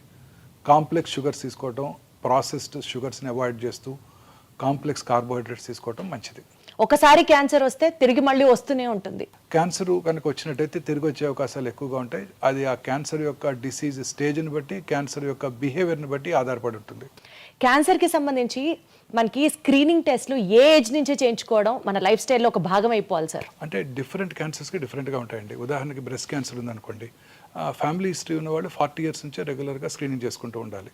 మ్యామోగ్రఫీ పరీక్ష సంవత్సరానికి ఒకసారి చేసుకుంటూ ఉండాలి. ఫ్యామిలీ హిస్టరీ లేని వాళ్ళు కూడా, ఎస్పెషల్లీ మిడిల్ ఇన్కమ్ గ్రూప్స్లో ఉండే స్త్రీలు 50 ఇయర్స్ దాటిన తర్వాత రెగ్యులర్గా అప్ టు 65 రెగ్యులర్గా మ్యామోగ్రఫీ స్క్రీనింగ్ చేయించుకోవాలి. అలాగే ప్రతి స్త్రీకి కూడా 20 ఏళ్ళ నుంచే వారికిగా వారు పరీక్ష చేసుకుంటూ, వారి యొక్క శరీరం మీద అవగాహన పెంచుకుంటూ, వారి బ్రెస్ట్ని ఎగ్జామిన్ చేసుకుంటూ, స్నానం చేసేటప్పుడు కూర్చొని, పడుకున్నప్పుడు రూమ్కి వచ్చాక పడుకొని రెగ్యులర్గా ఎగ్జామిన్ చేసుకోవడం ద్వారా వాళ్ళ శరీరం మీద అవగాహన పెరిగి ఆ బ్రెస్ట్లో వచ్చే చిన్న చిన్న మార్పులను వాళ్ళు గ్రహించి వారి డాక్టర్ దృష్టికి తీసుకెళ్ళగలుగుతారు. అలాగే గర్భసించి ముఖద్వార cancer, once they are sexually active, marriage అయిన తర్వాత వాళ్ళు పాప్స్మియర్ టెస్టింగ్ ఫస్ట్ 3 ఇయర్స్, ఆ 3 ఇయర్స్ కనుక నార్మల్గా ఉన్నట్టయితే ఆ తర్వాత కూడా రెగ్యులర్గా ఇంటర్వెల్స్లో ఇయర్లీ ఒకసారి డాక్టర్తో పరీక్ష చేయించుకోవటం, లేడీ డాక్టర్తో. అదే టైంలో బ్రెస్ట్ ఎగ్జామినేషన్ ఎలా చేసుకోవాలో నేర్చుకోవటం, ఆఫీస్ ఎగ్జామినేషన్ సంవత్సరానికి ఒకసారి అవసరమైతే ముఖ్యంగా కోస్టల్ ఏరియాస్లో ఉన్న స్త్రీలంతా కూడా పాప్స్మియర్ చేయించుకోవటం very important. This is only for women sir? మగవాళ్ళకి ఎలాంటి ప్రీ క్యాన్సర్ టెస్ట్లు అక్కర్లేదా? మగవాళ్ళకి ప్రాస్టేట్ క్యాన్సర్కి ఒక టెస్ట్ ఉందండి. 50 ఇయర్స్ దాటిన తర్వాత ప్రతి పురుషుడు కూడా రెగ్యులర్గా simple blood test PSA, prostate specific antigen test చేసుకోవడం ద్వారా క్యాన్సర్ అవడానికి ముందుగా పసిగట్టవచ్చు. ఇంత ముందు కాలంలో ప్రాస్టేట్ క్యాన్సర్ భారతదేశంలో ఎక్కువగా కనబడేది కాదు. ఇప్పుడు 2022 ICMR స్టడీలో ఇది సెకండ్ కామనెస్ట్ క్యాన్సర్ భారతదేశంలో కూడా. సో అందుకని ప్రతి పురుషుడు కూడా రెగ్యులర్గా ఈ PSA టెస్ట్ చేయించుకుంటూ ఉండాల్సి ఉంటుంది. అలాగే స్మోక్ చేసే పురుషులు, ఎస్పెషలీ 10 ఇయర్స్ కనుక స్మోక్ చేస్తే, రోజుకు ఒక సిగరెట్ ప్యాకెట్ 10 సిగరెట్స్ తాగినట్టయితే 10 స్మోక్ ఇయర్స్ అంటారు.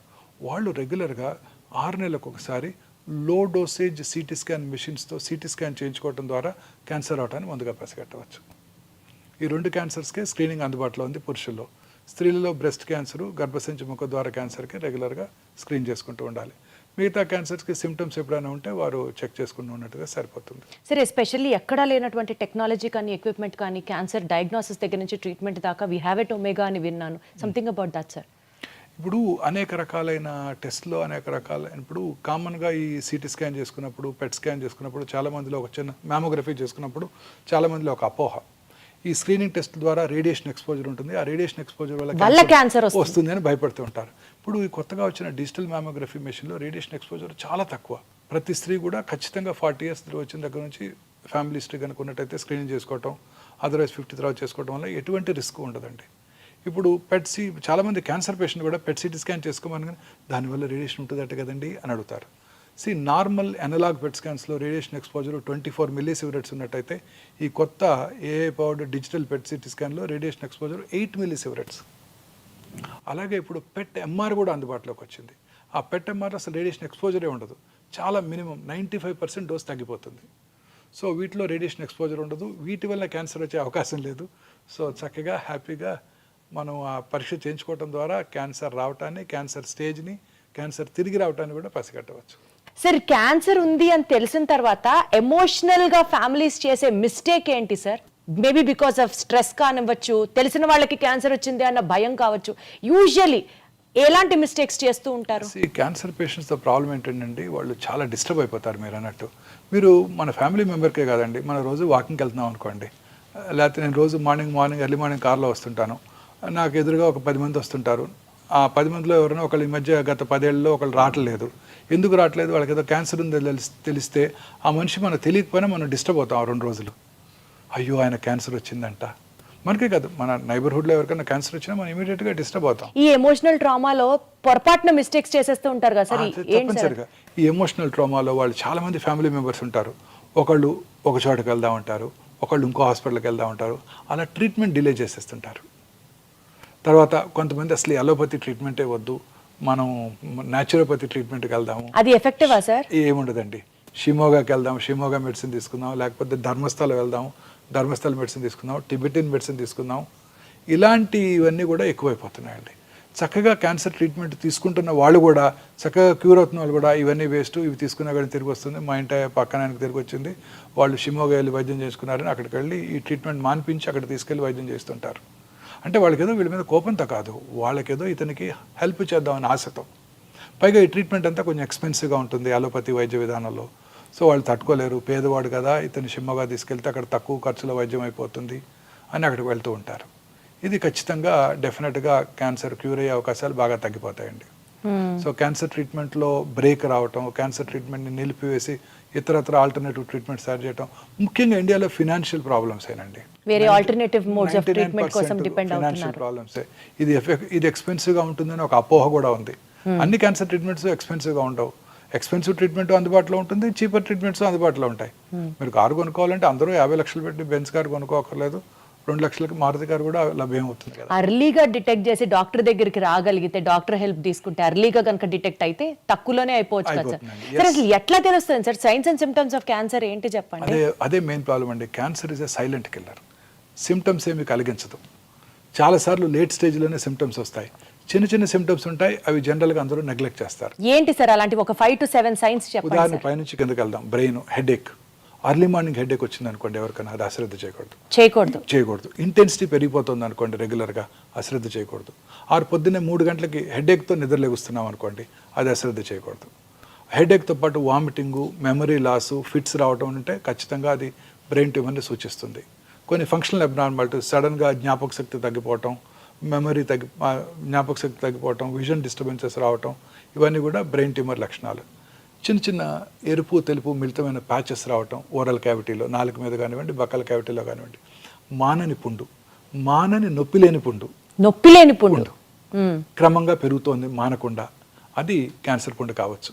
అలాగే బ్లడ్ రావటం, ఎక్కడి నుంచి ఓరల్ క్యావిటీలోంచి కానీ, స్వరపేట నుంచి కానీ ఎక్కడి నుంచి బ్లడ్ రావటం, feeling of foreign body sensation థ్రోట్లో, తర్వాత వాయిస్ బొంగురుపోవటం, వెరీ కామన్ సిమ్టమ్ స్వరపేట క్యాన్సర్కి, లంగ్ క్యాన్సర్కి.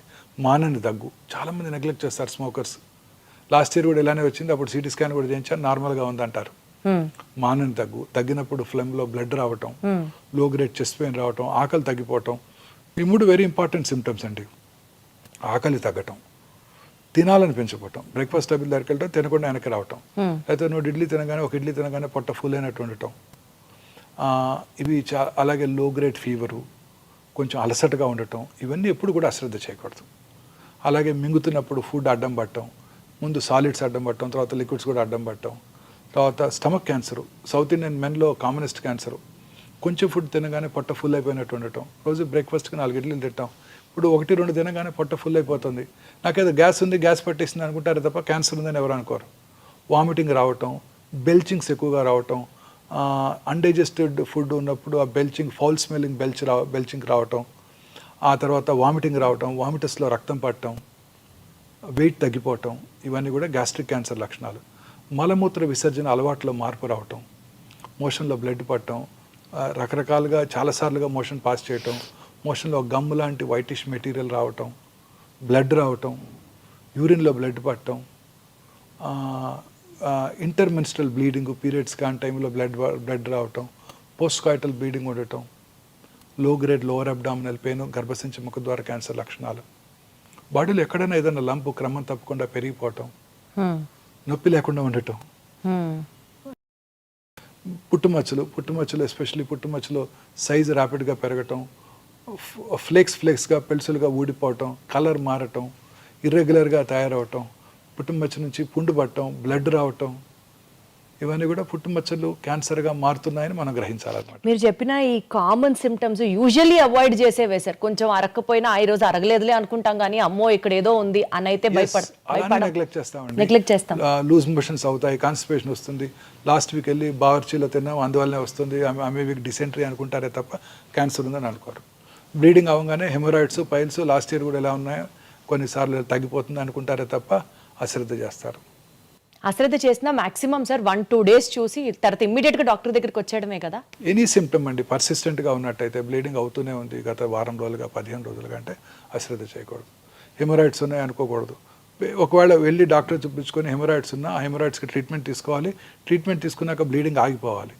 చాలాసార్లు హెమరాయిడ్స్ ఉంటాయి, దానిపైన ఒక 5 సెంటీమీటర్ల దూరంగా క్యాన్సర్ కూడా ఉంటుంది. హెమరాయిడ్స్కి సర్జరీ చేయించుకుంటారు, అది మిస్ అవుతారు కూడా. సార్ ఇప్పుడు క్వశ్చన్ ఏంటంటే క్యాన్సర్ రాకుండా ఉంటే మనం ఏం చేయాలి సార్? మానసికంగా ప్రశాంతంగా ఉండాలి, సంతోషంగా ఉండాలి, రిఫైన్డ్ ఫుడ్స్ ఎక్కువగా తీసుకోకుండా ఫ్రెష్ ఫ్రూట్స్, వెజిటబుల్స్, గ్రీన్స్ రెగ్యులర్గా తీసుకుంటూ, రెగ్యులర్గా సన్ బేదింగ్, సూర్యరశ్మికి ఎక్స్పోజ్ అవుతూ, రెగ్యులర్గా ఎక్సర్సైజ్ చేస్తూ, లీన్ బాడీ మాస్ మెయింటైన్ చేస్తూ, దూరాలవాట్లకు దూరంగా ఉంటూ, ప్రాసెస్డ్ ఫుడ్స్కి జంక్ ఫుడ్స్కి దూరంగా ఉంటూ, ప్రశాంతంగా సంతోషంగా నిద్రపోయినట్టయితే క్యాన్సర్ నుంచి దూరంగా ఉండవచ్చు. సార్ వారానికి 7 రోజులు 7 అలవాట్లు చెప్పండి సార్ మీరు. సో దట్ రోజుకి ఒక అలవాటు చేసుకున్నా ఆ మొత్తం వారం అదే అలవాట్లు ప్రాక్టీస్ చేస్తూ మన లైఫ్ స్టైల్గా మార్చుకుంటే క్యాన్సర్ని మనం ప్రివెంట్ చేయొచ్చు అంటే ఏం చెప్తారు సార్? ఇప్పుడు చెప్పిన అన్ని ఎవ్రీ డే 1 కొత్త హ్యాబిట్ నేర్చేసుకోవటమే. Wonderful sir. సార్ ఆడియన్స్కి ఒక piece of advice from your end, క్యాన్సర్ని దూరంగా పెట్టడానికి కావచ్చు, క్యాన్సర్ మీద అవగాహన రావడానికి కావచ్చు, మీరు ఇచ్చే సలహా ఏంటి సార్? ఏ చిన్న సిమ్టమ్స్ని కూడా అశ్రద్ధ చేయొద్దు. మన బాడీలో వచ్చే ప్రతి మార్పుని గమనించండి. మీ దగ్గరలో ఉన్న మీ ఫ్యామిలీ ఫిజిషియన్ని కలవండి, ఆంకాలజిస్ట్ని కలవాల్సిన అవసరం లేదు. మీ ఫ్యామిలీ ఫిజిషియన్ దాన్ని కరెక్ట్గా ఐడెంటిఫై చేసి అది రిపీటెడ్గా వస్తున్నట్టయితే వారే ఆంకాలజిస్ట్కి రిఫర్ చేస్తారనమాట. ప్రశాంతంగా ఉండండి, మానసికంగా ధైర్యంగా ఉండండి, మంచి ప్రాపర్ ఫుడ్ తీసుకుంటూ, ఫ్రెష్ ఫ్రూట్స్, వెజిటబుల్స్ రెగ్యులర్గా తీసుకుంటూ, రెడ్ మీట్, ప్రాసెస్డ్ ఫుడ్స్ తక్కువగా తీసుకుంటూ, ఫ్యాటీ ఫుడ్స్ బయట దొరికే ఫుడ్స్ తక్కువగా తీసుకుంటూ, రెగ్యులర్గా ఎక్సర్సైజ్ చేస్తూ, ముఖ్యంగా సన్లైట్కి ఎక్స్పోజ్ అవుతూ, లీన్ బాడీ మాస్ మెయింటైన్ చేయండి. దూరాల వాటికి ఖచ్చితంగా దూరంగా ఉండండి. సార్ అసలు ప్రశాంతంగా ఉండండి అని ఇంత ప్రశాంతంగా చెప్తున్నారు కదా సార్. మీకంటే డెఫినెట్లీ వర్క్ ఈజ్ వర్షిప్ అనుకుంటారు కాబట్టి ఇక్కడికి వస్తారు, హాస్పిటల్లో ఉంటారు, మీకు అదే ప్రశాంతత అనుకున్నాను. అన్ని బాధలు మర్చిపోతాను, అన్ని బాధలు. రోజుకి 18 hours పని చేస్తాను, అన్ని బాధలు మర్చిపోతాను సార్. కానీ మీరు హ్యాపీగా ఉండడానికి డెఫినెట్లీ మీ ఫ్యామిలీ సపోర్ట్ కూడా ఎంతో కొంత ఉంటుంది కదా sir? All of them they great support అండి. మీ ఫ్యామిలీ గురించి చెప్పండి sir. My wife she is always here only. నాకు లంచ్ తీసుకొని వస్తారు, అదే మీ హ్యాపీనెస్ కి కారణమా సార్? నాతోనే ఉంటారు ఖచ్చితంగా, రోజంతా ఈవినింగ్ వరకు ఉంటారు. మళ్ళీ డిన్నర్ టైం వరకు డిన్నర్ చేసుకున్నాక వెళ్ళిపోతాం. ప్రశాంతంగా ఉంటాం, అసలు ఏ ప్రాబ్లమ్స్ లేవండి, చీకు చింత లేకుండా ఉంటాం. చాలా సార్లు అదే పాయింట్ ఎంఫసైజ్ చేస్తున్నారు కానీ చాలా హ్యాపీగా ఉంది సార్. సార్ ఫైనల్గా ఒక్క మాట చెప్పండి సార్, మీ డ్రీమ్ ఏంటి sir? I achieved everything what ever I wanted. I don't have any more dreams. I'm happy, హెల్దీగా ఉంటే చాలు. ఒక చిన్న పీడియాట్రిక్ హాస్పిటల్ కట్టాలని ఒక కోరిక ఉంది. అంటే పిల్లల్లో వచ్చే క్యాన్సర్స్ ఇందాక మనం డిస్కస్ చేసాం, క్యూర్ అయిపోతాయి. సో చాలామంది పిల్లలకి ట్రీట్మెంట్ అందకుండా ఉంటుంది. ఒక హాస్పిటల్ కట్టి ఆ హాస్పిటల్లో డాక్టర్ ఛార్జెస్ ఉండవు, ట్రీట్మెంట్కి మనం ఇచ్చే ఛార్జెస్ ఉండవు, ఇన్వెస్టిగేషన్ ఛార్జెస్ ఉండవు, బెడ్ ఛార్జెస్ ఉండవు, ఓన్లీ మెడిసిన్స్కి మాత్రమే ఛార్జ్ చేస్తాం. అది మెడిసిన్స్ కూడా ప్రిఫరబుల్లీ ఏదో కంపెనీ ద్వారా తెప్పించుకోవడం. చాలామంది డొనేట్ చేయడానికి రెడీగా ఉన్నారు. అలాగే ఆయుష్మాన్ భారత్, ఆరోగ్యశ్రీ ద్వారా మెడిసిన్స్ తెప్పించుకొని మనం ఫ్రీగా ట్రీట్మెంట్ ఇవ్వగలగాలి. ఇది ఒక హాస్పిటల్ క్రియేట్ చేయాలని నాకు ఒక కోరిక ఉందండి. ఖచ్చితంగా 1-2 yearsలో చేసేయగలుగుతాను. అది తదాస్తు సార్, మీరు చేయగలరు, మీరు మాత్రమే చేయగలరు అని ఎందుకంటే వాళ్ళకి కనుక ట్రీట్ చేసామంటే వాళ్ళు నెక్స్ట్ 50-60 years బతికేస్తారు హ్యాపీగా, మనం గుర్తుపెట్టుకుంటారు. ట్రీట్ చేసాము, అతను బ్రతికాడు, ఆ పిల్లవాడు బ్రతికి పెద్ద డాక్టర్ అయ్యాడో లేకపోతే పెద్ద ఇంజనీర్ అయ్యాడో మనకి సంతృప్తిగా కూడా ఉంటుంది. పిల్లలకి ట్రీట్మెంట్ ఇస్తే చాలా హ్యాపీగా ఉంటుంది అనమాట. సో ఇది ఒక్కటి చేయాలని నా కోరిక అండి, ఖచ్చితంగా చేస్తాను. ఖచ్చితంగా చేస్తారు సార్. ఆ దేవుడు మీకు మొత్తం పవర్ ఇవ్వాలి to achieve all your dreams అని. Any kid walking into this hospital should get free treatment. ఇది ఒకటే కోరిక. అద్భుతం సార్. సార్ ఆ దేవుడు మీకు మొత్తం పవర్ ఇచ్చి మీరు అనుకున్న డ్రీమ్ అది నెరవేర్చి చాలా మంది చిన్నారుల్లో క్యాన్సర్ని నివారించడం, అరికట్టడం, వాళ్ళ యొక్క ఫ్యూచర్ లైఫ్ స్ట్రాంగ్గా ఉండాలని ఆ శక్తి దేవుడు మీకు ఇవ్వాలని మనస్ఫూర్తిగా కోరుకుంటున్నాం sir. Thank you so much sir. One of the interviews which enlightened me so much on this subject is thank you so much sir for that. Thank you, madam. And for more videos, please subscribe to iDream. Please subscribe to iDream. Please subscribe iDream. And please subscribe to iDream. For more videos, subscribe to iDream. please like, share and subscribe to the channel. Congratulations, iDream. Subscribe to iDream. Subscribe to iDream. So subscribe to iDream Media. iDream ki iDream team andarki huge congratulations. Please subscribe iDream Media. Please subscribe to iDream. Subscribe iDream. Please subscribe to iDream. I dream అంటే నా కళల ఛానల్ను subscribe చేసుకున్న నోరు తిరుగుతలేదు, మీరైతే గంట గుర్తు కొట్టండి. For more such videos, please subscribe to iDream. Subscribe to iDream. Please subscribe to iDream. Please subscribe iDream Media. Please do subscribe to iDream. Please subscribe to iDream Media. For best entertainment and information, please subscribe iDream. And don't forget to subscribe to iDream.